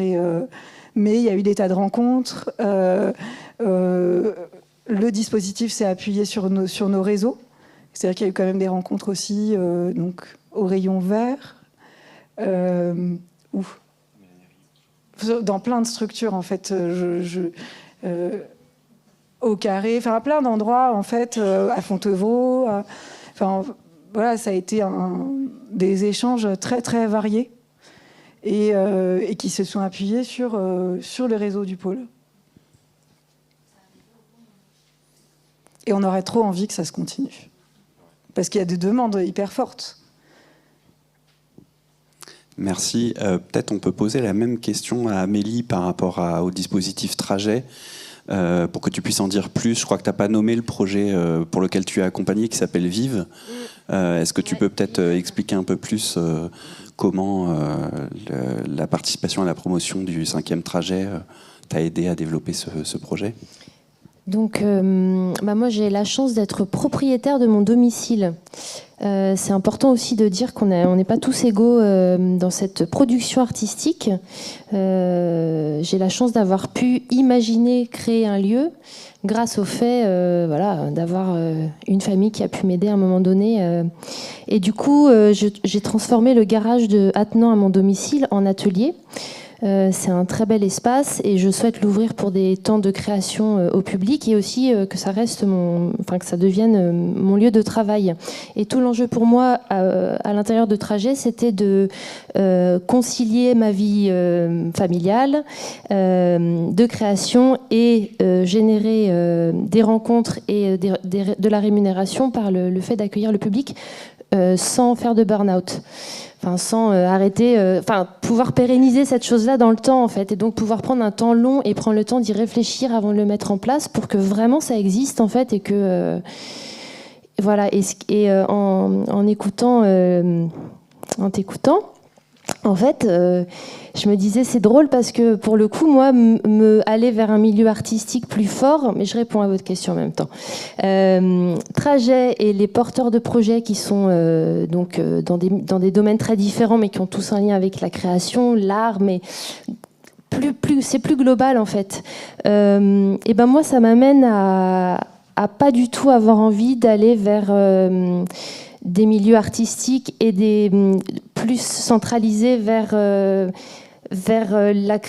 l'élite un peu que peuvent être des vernissages, des accompagnements artistiques. En fait, au contraire, ça me donne envie d'aller encore plus dans mon quotidien, dans d'autres domaines. En fait, pour être très concrète, j'ai la chance, grâce à Trajet, grâce au fait d'avoir quitté l'intermittence, de travailler 2 jours par semaine en maraîchage, parce qu'il a fallu que je trouve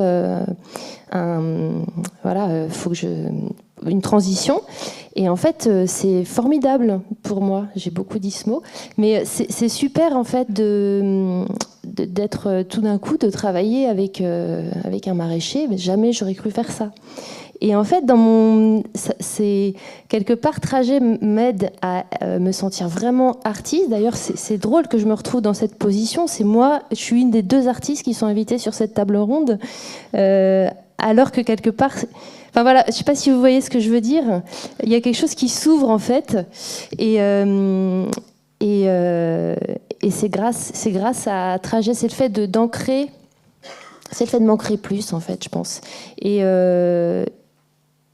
j'ai pas très envie j'aurais envie d'exposer dans des lieux. En fait, j'ai pas du tout envie d'être dépendante d'un milieu de l'art auquel on nous apprend à collaborer, à comprendre mieux les mots qui peut, pour rentrer en communication avec ces publics-là, dans ces prescripteurs-là. En fait, moi, j'ai l'impression que ça va m'emmener vers peut-être quelque chose de plus associatif, de moins artistique. Vous voyez, mais en fait, il n'y a pas de problème. Mais ça va plutôt m'emmener vers plus d'autres endroits. Voilà. Et en même temps, je me sens complètement artiste aujourd'hui, beaucoup plus qu'avant, finalement. C'est pas clair, ce que je vous dis, là. Si ?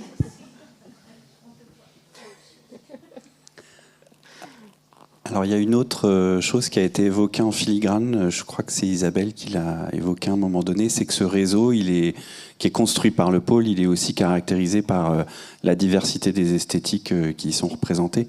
Tu l'as évoqué en parlant de ta rencontre avec Guillaume Bassompierre et du travail de son père.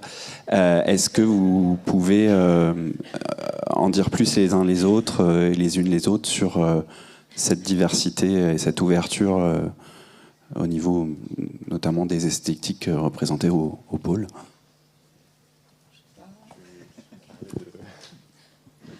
Je sais, ouais, c'est difficile d'être concret.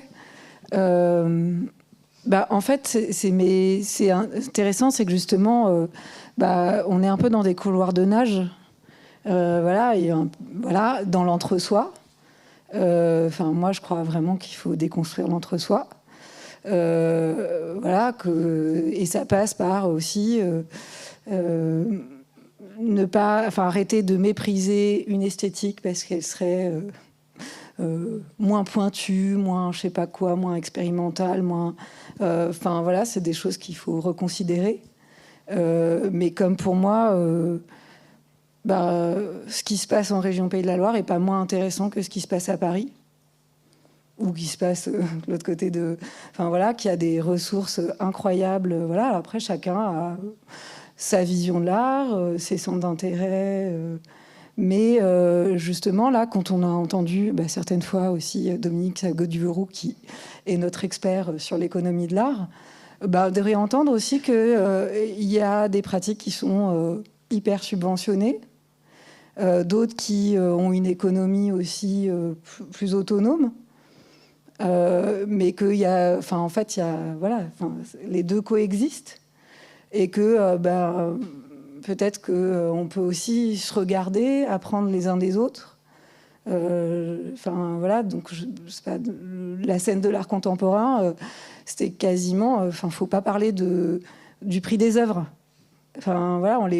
C'est plus jamais évoqué. Or, en fait, si, une œuvre, ça peut s'acheter, et que c'est peut-être pas un domaine qui est réservé qu'aux galeries. Je sais pas, il y a plein de choses comme ça qui... Alors après, moi, je vais parler au nom du MAS. Le MAS, c'est une association, c'est un centre d'art contemporain qui est sur un pays, le pays d'Ancenis, qui est une association qui a plus de 20 ans, créée en 99, et qui est créée par des bénévoles qui sont toujours là, qui ouvrent les expos. Et ces bénévoles, ils ont des pratiques amateurs. Mais concrètement, en fait, je sais pas, quand je pense à Cécile ou Mireille, elles ont 20 ans de pratique amateur derrière elles. Donc, je sais pas, elles ont une culture artistique qui est supérieure à la mienne. Elles voient des expos tout le temps. Et elles ont une maîtrise du dessin qui ferait pâlir pas mal d'étudiants sortis en école d'art. Non, mais c'est vrai. Et donc, finalement... Et en même temps, elles soutiennent des artistes professionnels. Donc les choses, elles ne s'opposent pas, en fait. Elles sont complémentaires et elles s'additionnent. Et en tout cas, c'est peut-être ça que je trouve intéressant au pôle. C'est de voir comment, qu'est-ce que c'est nos énergies collectives, comment on peut s'additionner pour résister à tout ce qui est en train de se passer et ne pas renoncer, comme l'a dit Nathalie, parce qu'elle porte ça. Et je pense que c'est peut-être ça le flambeau qu'on passe aussi, c'est... ne pas renoncer à notre diversité. Pour moi, c'est plus intéressant qu'il y ait une biodiversité artistique, qu'on soit une diversité d'acteurs, avec des choix différents les uns des autres, plutôt qu'il y ait que quelques gros acteurs qui dépendent en plus de mécènes. Ça serait appauvrir... je sais pas, pour moi, ce qu'on vit en ce moment, il y a une espèce de parallèle avec le remembrement. Non mais voilà, où en fait on est passé de plein de micro-exploitations à des grosses exploitations et puis à l'usage des pesticides. En fait, si on laisse faire, on va se retrouver avec des grosses structures qui sont financées par des privés, mais qui sont en réalité financées par le public, et puis un appauvrissement des esthétiques, un appauvrissement de notre diversité. Et le pôle, c'est tout l'inverse. Je sais pas, c'est... Et donc justement, de t'entendre, oui, en fait, moi aujourd'hui, les vernissages, c'est pas vraiment un endroit qui m'intéresse. Concrètement, par contre, la rencontre avec Chantal, qui est bénévole à la Bibliothèque du Pin, pour moi, c'est plus riche. Et les choix qu'elle a faits dans la collection du FRAC, je les trouve intéressants, étonnants. Et je pensais pas que je pouvais les partager autant. Et peut-être que le pôle, il nous a amené vraiment à ça. Et que... c'est pas un réseau d'art contemporain comme en Bretagne et ça change tout.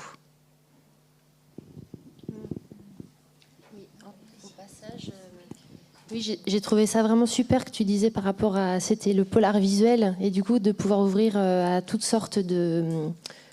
Comme il y avait sur un graphiste, là, tous les métiers, toutes les pratiques que ça pouvait recouvrir, c'était vraiment une très très bonne intuition. Voilà. On peut ouvrir la parole à la salle. On a encore le temps. Donc n'hésitez pas à rebondir, intervenir. Déjà, merci.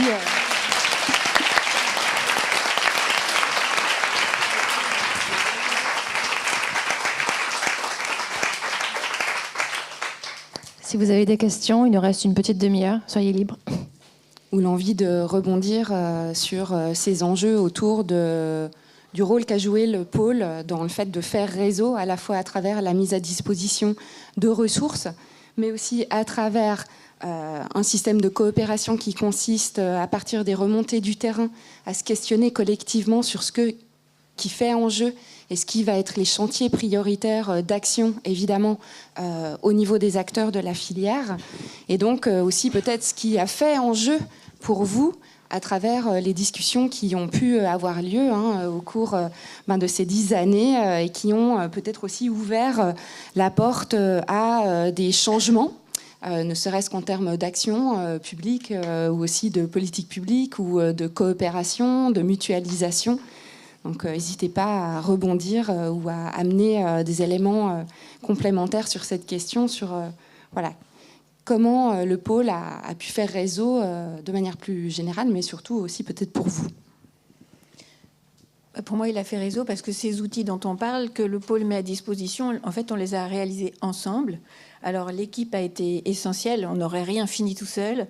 Donc, ça a été essentiel, mais c'est le sentiment d'avoir produit ça quand même ensemble. Alors chaque fois, moi je suis incapable de dire où j'ai mis quoi, mais je sais, en vous entendant parler tout à l'heure, ça m'a fait plaisir de vous entendre parler aujourd'hui et de voir tout ce qui s'est construit de manière très très fine, toute petite, mais tout ce qui s'est accumulé pour que ces outils, on ait le sentiment d'y avoir participé et d'avoir sa voix à l'intérieur. Et pour moi, l'ambition de ce pôle, c'est d'être acteur et pas simplement consommateur. Et on vient chercher des réponses. Parfois, quand on s'inscrit au pôle, on a envie de comprendre. Et après, on comprend qu'il va falloir changer les choses et qu'on peut participer à ces changements. Parce que la situation n'est pas idéale.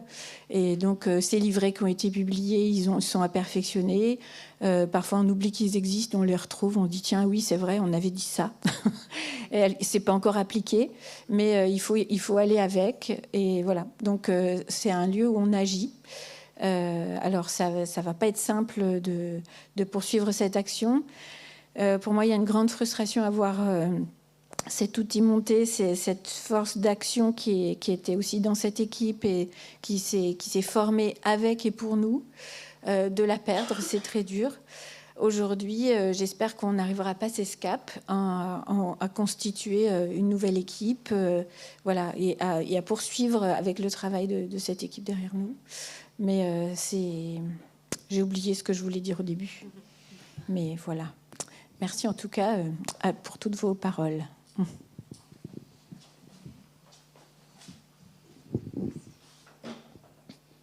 D'autres commentaires, remarques, questions? N'hésitez pas. Oui.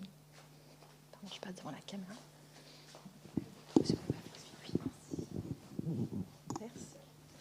Merci. Alors moi, je suis France Dumoulin, je suis salariée du Rayon Vert sur la butte Sainte-Anne à Nantes. Moi, je voulais juste dire, je me retrouve énormément dans tout ce que vous avez dit, particulièrement Isabelle, parce qu'on a un peu des postes qui pourraient se rapprocher. Moi, ça fait 10 ans que je travaille au Rayon Vert, ça fait 10 ans que le pôle des arts visuels existe. J'ai vraiment grandi professionnellement avec le pôle. Je suis seule salariée de la structure. Il y a peut-être un membre du CA qui est là, une super équipe au Rayon Vert, mais je suis la seule salariée, la seule professionnelle. Et j'ai vraiment trouvé, je disais souvent à Nathalie, vous êtes mes collègues par extension. Je les considère vraiment comme des collègues. Moi, je suis vraiment, ces derniers mois, assez dévastée. Je suis émue là, par tout ce qui se passe et vraiment par le départ de l'équipe salariée du pôle. Parce que c'est vraiment grâce à ces personnes-là, à la manière qu'elles ont eue, à leurs compétences bien sûr, mais aussi toutes les qualités humaines qu'elles ont, et évidemment tous les membres du CA aussi, qu'on a pu construire tout ça, grandir. Moi, au Rayon Vert, on s'est vraiment structuré aussi, professionnalisé ces dernières années, grâce à tout ce travail-là, c'était une base d'appui, c'est un espace de rencontre, ça c'est essentiel. Enfin, c'est tout ce que disait Isabelle, vraiment je ne vais pas répéter, mais je me retrouve dans tout ce qu'elle a dit. Ilan aussi, bien sûr, tous ces temps de jury qu'on a passés, on était ensemble d'ailleurs. C'est vraiment se rencontrer, et aussi ce que disait Camille sur le fait de mieux comprendre les fonctionnements des uns et des autres, d'être peut-être dans un regard un peu moins, parfois un peu jugeant, parfois un peu tendu, que moi j'ai pu ressentir il y a 10 ans, en tout cas quand je suis arrivée au Rayon Vert, dans la relation parfois avec les artistes, parce que précarité, parce que des budgets trop petits, parce que tout le monde travaille beaucoup et galère un peu. Voilà, c'était aussi mieux se comprendre, mieux se connaître, mieux se comprendre et mieux travailler ensemble. Voilà, je pars dans tous les sens, parce que je pourrais dire beaucoup de choses sur le pôle, mais quand, au début, en tout cas, moi, mes premières implications au sein du pôle, au-delà de venir énormément m'informer, me former et m'informer avec toutes les propositions qu'il y avait, c'était aussi via l'enquête qui avait été menée par la ville de Nantes, et donc le pôle a porté sur la question de la rémunération des artistes et des pratiques dans les lieux de diffusion de la ville de Nantes, ou de la métropole. Moi, je faisais partie de l'équipe du comité de suivi avec le recrutement de la sociologue qui a mené ça sur le terrain. C'était aussi l'arrivée d'Émilie Tagersout que j'ai vue ce matin, je ne sais pas si elle est encore là, qui a fait un travail remarquable à Nantes, enfin, qui a vraiment permis à toutes les structures, à tous les acteurs de se poser des questions par rapport à ces pratiques. Moi, je n'étais pas questionnée en tant que structure, mais forcément qu'on s'est posé la question en interne aussi. Et voilà, il y a eu vraiment des leviers identifiés, et ensuite on a été aussi accompagner les structures, nous, pour mettre ça en pratique. On n'a pas juste identifié les problèmes et voilà, non, il y a vraiment... Alors c'est pas assez, ça va pas assez vite, mais tout ça, sans le pôle, on n'en serait clairement pas là, en fait. Et voilà, tout ce que tu disais, Isabelle, on est ensemble, il n'y a pas de... Le ton de Nathalie, la manière de faire de Nathalie, et de toute son équipe, évidemment, mais c'est vraiment extrêmement précieux, c'est-à-dire que ce côté sans hiérarchie, tous ensemble autour de la table... je sais pas, moi j'avais pas vu ça avant, enfin clairement. Alors après, comme je disais, j'ai grandi en même temps que le pôle, donc professionnellement. Hein, mais j'ai bien conscience, quand je suis arrivée, je me souviens les 3 premières années au Rayon Vert, parce qu'on s'est pas rencontrés immédiatement non plus, ça prend du temps de se rencontrer. Ça fonctionnait pas comme ça. Enfin, c'était pas du tout ensemble, pas du tout collectif comme ça. Donc je ne sais pas ce qu'on va faire sans cette équipe, je ne sais pas. En tout cas, on va continuer d'être collectif, ça c'est hyper important, et de réfléchir ensemble. Et puis on verra. Est-ce que vous pourriez nous en dire plus sur ce que ça a changé dans vos pratiques, justement, le résultat de cette enquête sur la rémunération, notamment par exemple sur les droits de monstration, etc. On l'a mis en place. Puisque c'est fait à la fois, oui, mais concrètement, ça a changé quoi dans la pratique ? Tout, c'est-à-dire que... la question, déjà moi j'ai pu le porter en tant que salarié aussi au sein de l'association, parce que c'est une association qui a 33 ans, qui va fêter ses 33 ans en décembre. Donc voilà, elle a toute une histoire, cette association. Et c'était, moi quand je suis arrivée au Rayon Vert il y a 10 ans, la question de la rémunération des artistes, elle se posait très peu. Les artistes commençaient à nous le dire quand même. Et donc je disais, ce serait quand même intéressant qu'on se penche sur le sujet. Et puis petit à petit, en fait le pôle a permis aussi, quand je parlais de base d'appui, ça m'a permis moi, au sein de l'association, d'être légitime aussi à venir poser ce sujet-là sur la table. Parce que c'est pas si simple quand on arrive dans une structure qui existe depuis une vingtaine d'années d'amener ces sujets-là. Moi, je suis arrivée, c'est aussi, vraiment il y a 10 ans, il s'est passé beaucoup de choses. C'était sûrement plus facile d'en parler pour moi avec complètement avec les licences du pôle. Donc ça a permis d'amener ces sujets et clairement de mettre en place un droit d'exposition, mais donc aussi avec la ville, puisque la ville avait mis en place cette enquête. Quand on a identifié le fait que c'était difficile pour les structures parce qu'on n'avait pas le budget, on est allé le chercher ce budget auprès. Et la ville, nous aujourd'hui, nous donne une subvention fléchée pour le droit d'exposition. Alors, il est petit, hein, mais c'est un premier cap. On pensait pouvoir avancer, mais voilà, il y a eu les tailles budgétaires de la région, ça nous a tous mis quand même une grosse claque. Hein. Qu'est-ce que ça a apporté d'autre ? Toutes les formations sur les sessions de droit dont tu parlais, Ilan. Voilà, les sessions de droit, les contrats d'exposition. Moi, j'ai pas été formée pour ça, en fait. Donc, on va chercher, on va s'informer. Et le pôle nous a donné accès à ça de manière extrêmement complète et gratuite aussi. Donc on a eu tout ça. Donc après on a fait un contrat, on l'a fait en 2 temps, on a eu plein de ressources, on l'a fait relire par des personnes du pôle, Anaël, pardon. On a pu vraiment être accompagnés en fait dans toutes ces pour mettre en place, pour mieux structurer et pour bien sûr moi je suis en contact tous les jours avec les artistes, donc mes premiers interlocuteurs et interlocutrices sont les artistes, hein. Donc c'est avec eux que j'ai réfléchi tout ça, mais avec aussi tout l'apport du pôle. Et quand on parle du pôle, ce sont les artistes, les collectivités, les indépendants, les structures petites, grosses, moyennes. C'est ça qui était, moi, c'est ça que je trouve incroyable, c'est qu'on soit tous réunis et qu'on se rencontre facilement. Voilà, je me suis éloignée de la question, mais qu'est-ce que ça a apporté concrètement ? Tout ça, le contrat, le droit d'exposition, le fait, moi j'ai repensé l'architecture de programmation aussi, parce que on avait beaucoup d'expositions, donc là on a réduit pour mieux faire, en fait, prendre plus de temps pour mieux faire, mieux développer la médiation, les relations professionnelles, l'accompagnement aux artistes. Voilà, tout ça, réfléchir et bouger les lignes, en fait, pas rester figé dans un modèle. Et on réfléchit encore. Mais c'est pas facile de trouver les solutions aussi. Donc, mais qui fonctionnent parce que les acteurs se rencontrent et échangent. Ouais. Et parce qu'aussi on rencontre des experts. Et on n'a pas tous les mêmes compétences. Et donc en se rencontrant, eh bien, on va... oui, c'est ça. Via le pôle, par exemple, on a eu la possibilité de rencontrer une avocate fiscaliste. Ça a été extrêmement enrichissant. En 1 heure, j'ai compris, j'ai eu des réponses à des questions qu'on se posait depuis 2 ans. On a rencontré l'URSSAF Limousin. En 1 heure et demie, j'ai compris quelle case on devait cocher, alors que ça faisait 3 ans en interne qu'on comprenait. Je posais des questions, on n'arrivait pas vraiment à répondre aux questions. Donc tout ça, on y est avec ça via le pôle. C'est au-delà de l'accélérateur de rencontres, ça a vraiment été aussi, ça a permis tout ça, oui, d'avoir accès à des expertises et de pouvoir ensuite, à l'échelle de possibilités humaines et économiques, de les mettre en application, pour certaines en tout cas. Ouais. Je ne sais pas si ça répond à la question, mais par rapport à la dernière question que j'ai oubliée d'ailleurs, c'était... Pardon.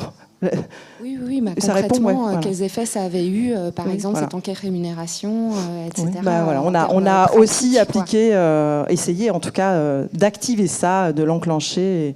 Et moi, je le vois comme un cap. J'espère bien qu'on puisse continuer de faire évoluer les conditions des projets, on va dire, pour faire large. Parce qu'il y a évidemment les artistes, mais il y a aussi de manière globale tout ce qui concerne une structure. Peut-être un jour avoir une autre personne salariée dans cette structure. Bon, là, c'est pas d'actualité. Mais... Ce qui a été évoqué, c'était aussi l'importance des visites dans d'autres lieux, à travers, par exemple, les AG, etc. Et qui permet aussi aux acteurs de se rencontrer. Peut-être qu'il y a des témoignages aussi de ça, et de l'importance aussi de la rencontre d'autres acteurs de la filière, notamment artistique, ou de lieux, à travers ces moments, ces temps de rencontre ou ces journées professionnelles. Peut-être que certaines d'entre vous ont des choses à dire sur ces éléments-là. C'est aussi un autre espace dans lequel, évidemment, les acteurs de la filière se retrouvent, font commun, au-delà évidemment des ressources, mais aussi d'évolution de pratique. Y a-t-il d'autres témoignages ? Oui.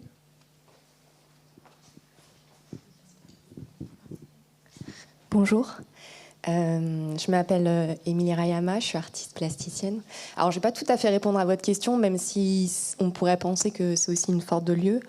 Je vais être assez synthétique. Moi, je suis arrivée il y a 3 ans à Nantes et j'étais à Paris avant. Ne me jetez pas des cailloux. Voilà. Et en fait, moi, je connaissais personne en arrivant ici dans la région. J'étais jamais sortie de ma région parisienne, j'ai un peu de mal de le dire, mais voilà. Mais en fait, en arrivant ici, il m'a fallu faire 2 choses, c'est-à-dire comprendre ce que c'était ce territoire, où je connaissais absolument personne, et à la fois qu'est-ce que c'était d'être artiste, parce que je me suis engagée professionnellement dans une pratique artistique assez récente, c'est-à-dire à 4 ans, d'un point de vue, je dirais, purement administratif. Et assez rapidement, en fait, dans mes recherches, je suis tombée sur le site du Pôle des Arts Visuels, et je pense que ça, on n'en a pas encore parlé, mais c'est un vrai outil. Moi, j'ai fait purement du délit de faciès. Je me suis dit, déjà, il est beau. Et ça quand même, et je dis pas parce que je connais la personne qui a fait la DA, mais c'est hyper important. Et en tant que moi, mon premier métier, c'est designer, donc la question de l'usage, j'y suis très sensible. Et le site, je le trouve hyper bien fait, c'est hyper lisible. L'expérience usagée, elle est géniale. Je l'ai poncé, ce site. Et ça m'a permis de faire une vue accélérée, je dirais virtuelle, en fait, digitale. J'ai pas eu la chance de vraiment pouvoir discuter avec les rencontrer, humainement, les personnes qui gèrent le pôle, d'avoir fait des rencontres. Mais en tout cas, je voulais quand même noter que j'ai fait des rencontres. Enfin, c'était une rencontre, enfin une exploration digitale virtuelle qui m'a permis aussi d'avoir clairement un mode d'emploi. En fait, à la fois, ça m'a permis de comprendre quelles étaient les structures, qui un peu était qui, qu'est-ce qui était quoi, quelles pouvaient être aussi même les subventions. Enfin, c'est comme ça que j'ai compris aussi pour la DRAC. Donc moi, j'ai eu l'impression de suivre un mode d'emploi en me disant, bon bah voilà, les subventions c'est ça, je vais suivre le mode d'emploi. J'ai eu la chance, grâce à ça, en fait, de pouvoir avoir quelque chose de très lisible. Et je pense que ça, c'est un site de toute façon qui va continuer d'exister. Et je pense que c'est un vrai outil. En tout cas, moi, c'est comme ça aussi que j'ai appris pour la Mac. Et donc, je me suis formée. Enfin, il y a eu un espèce de truc assez vertueux. Et ça me rassurait, en fait, d'avoir un endroit où j'avais l'impression que tout était dedans, plutôt que d'aller chercher à droite, à gauche. Et je commençais un petit peu à péter un boulon, pardon pour l'expression. Mais où moi, je me disais, ben, dedans, ça répond quand même à beaucoup de mes questions. Et voilà, c'est un outil, et c'est toujours quelque chose que je regarde régulièrement, même ne serait-ce que pour l'annuaire, ou je sais, il y a les annonces aussi, même si je consulte d'autres sites, mais du coup, voilà, j'espère que ça continuera à vivre en tout cas, et je voulais saluer la qualité du travail graphique, pas parce que c'est beau, bien sûr, c'est hyper important, mais parce qu'en termes d'usage, je le trouvais très juste, et pour l'avoir sans vouloir mettre en concurrence. Mais bien sûr, je suis allée voir d'autres sites d'équivalent pour des arts visuels dans d'autres régions. Et je trouve que celui-ci, c'est vraiment le plus réussi, quoi. Voilà, pour faire du chauvinisme, même si, bon, voilà. Merci.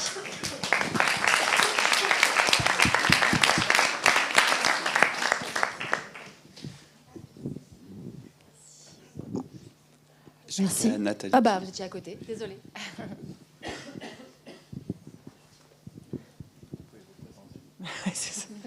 Bah merci du coup pour effectivement cette exploration digitale, c'est un autre point de vue, c'est super intéressant. Et j'en profite du coup pour souligner que ça fait 10 ans qu'on travaille avec les mêmes personnes pour le graphisme de ce site et puis le web designer. C'est assez rare finalement aussi d'avoir des partenariats de si longue durée, donc avec qui on a pu faire évoluer, parce qu'au départ l'architecture du site elle a été pensée notamment avec Virginie qui est juste là, mais c'était un gros travail de penser tout ce que ça pouvait vouloir dire de développement possible. Et puis après, le travail s'est développé avec l'équipe, avec Mélène, pour faire en sorte que ça continue à rester lisible. Mais voilà, soulignons aussi ces partenaires de longue date. Je leur ai écrit un petit mot la semaine dernière pour leur dire à quel point ça avait compté et à quel point ce site, nous aussi, on le chérit parce qu'on travaille avec tous les jours. Et en fait, il n'a pas trop mal vieilli. Souvent, les sites, au bout de 5 ans, finalement, il peut y avoir une obsolescence. Et celui-ci, il continue à fonctionner. On a essayé d'éviter les effets poupée gigogne dès qu'on a ajouté des contenus, des nouvelles pages, parce que évidemment le travail du pôle s'est considérablement développé, et ils nous ont accompagnés dans ces développements avec toujours beaucoup de respect, beaucoup de dialogue, et ça c'est extrêmement précieux. Donc c'est Maxime Bichon et Lisa Storacci, et au départ Frédéric Techner, pour aussi l'histoire du pôle qui ont vraiment compté aussi dans cette histoire. Et ce témoignage sur l'usage du site, ça permet aussi de confirmer ce qu'on avait évoqué rapidement, qui est que l'impact que ça a sur les trajectoires, c'est pas seulement lisible au niveau des adhérents, mais aussi des usagers qui n'adhèrent pas forcément, mais qui sont hyper nombreux à faire usage de ce site-là. Et Valérie, tu avais attiré mon attention sur un des éléments d'un rapport d'activité, alors je parle sous ton contrôle Nathalie, mais qui avait fait une enquête usagée sur le site et qui avait un peu regardé les profils des personnes qui le consultaient et qui montraient à quel point l'impact en termes de public touché était beaucoup plus large que le seul indicateur des adhérents, quoi. Il y a une... Le micro, s'il vous plaît. Oui, ce que je disais tout à l'heure, c'est que le site, c'est un vrai outil sur lequel on s'appuie, et moi, je renvoie régulièrement des gens vers le site. Donc forcément, il circule bien au-delà de la région, quoi. Il y avait 2 interventions, 2 personnes qui avaient au fond et aussi plus au milieu. Non. Okay.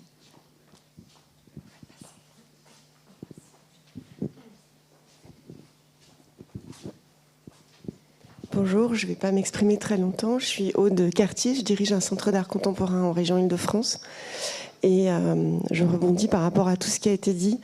Le site du pôle art visuel, le pôle art visuel d'une manière générale, les équipes et tout ce que vous faites ici en Pays de Loire est extrêmement inspirant. Et en tout cas pour la professionnelle que je suis, quand j'ai besoin, quand je viens dans la région, évidemment je vais sur le site du pôle art visuel pour essayer de déterminer où sont les lieux, comment je peux rencontrer les autoristes qui habitent sur ce territoire. Donc voilà, ça me semblait hyper important de le dire parce que c'est au-delà de la question de la région Pays de Loire, c'est à l'échelle nationale et plus encore, donc c'est extrêmement important. Voilà.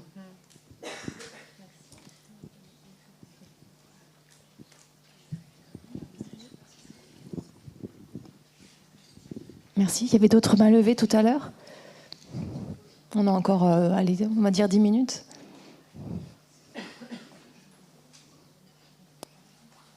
Sinon, on peut enchaîner. Ah si, ça vient. Hop, tenez.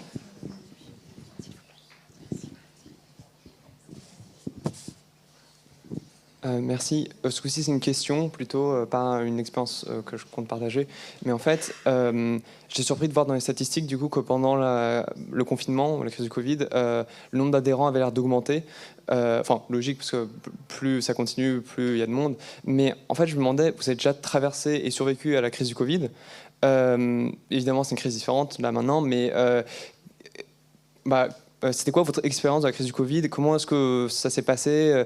Qu'est-ce que vous avez pu surmonter? Est-ce que vous pensez que si vous avez déjà réussi à ça et vous comptez résister à ce qui va venir, ce qui est déjà en train d'avoir lieu, mais enfin, des différences, des similarités, voilà, simplement ça m'intéressait.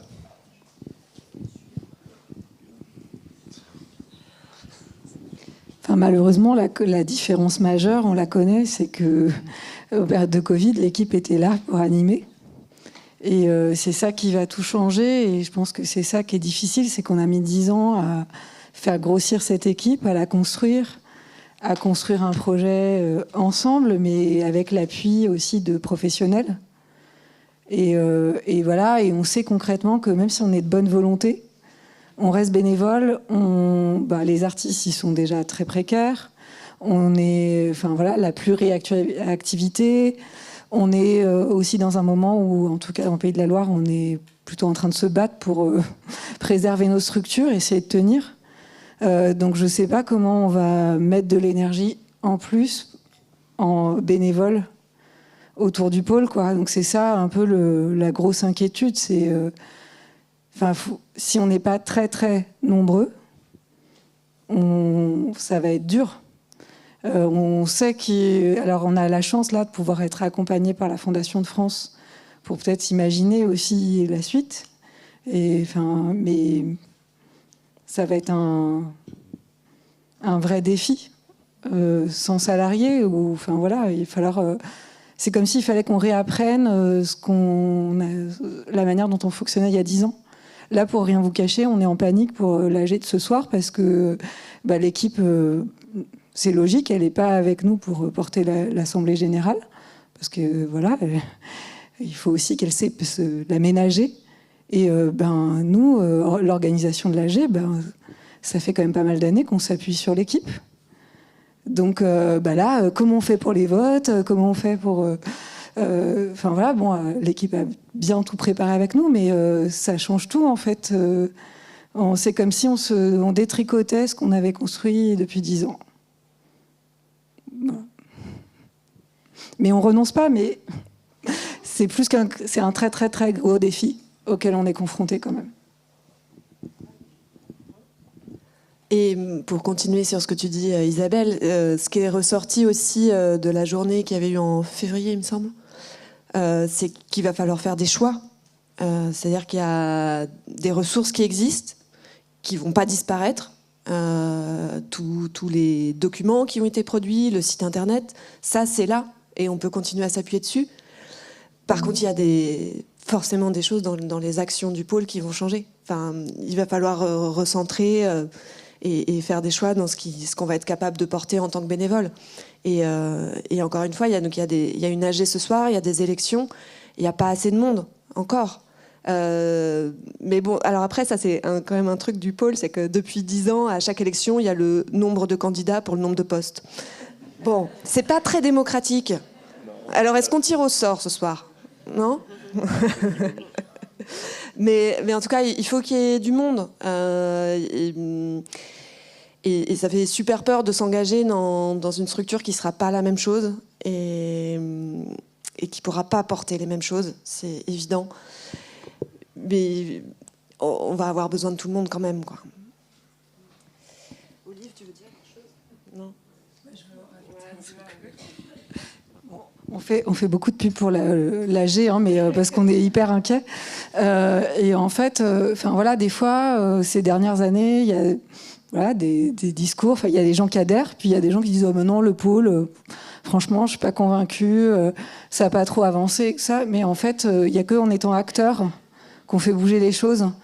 Et voilà, et donc on peut toujours être critique en étant à l'extérieur et passif. Mais si on veut que les choses changent, si on veut résister, si on veut se donner du temps pour réfléchir, si on veut reconstruire, il faut s'engager. En fait, on peut critiquer, on peut se dire, bah oui, il y a des choses qu'on n'a pas réussi à faire, mais si on est extérieur et qu'on s'est pas investi, bah en fait, c'est notre faute, quoi. C'est aussi simple que ça. Donc voilà, si on a envie de garder l'outil, c'est à nous de nous prendre en main et de nous prendre par la main. Voilà. On va peut-être rester sur ces derniers mots. Merci beaucoup, engagez-vous, qui disait. Merci beaucoup à Valérie Roll et Thibaut Menou du Sens, excusez-moi, pas le CENS, Ilan Michel, Camille Hervouet, Isabelle Tellier et Amélie Gagnon. Merci beaucoup et merci à vous pour vos interventions.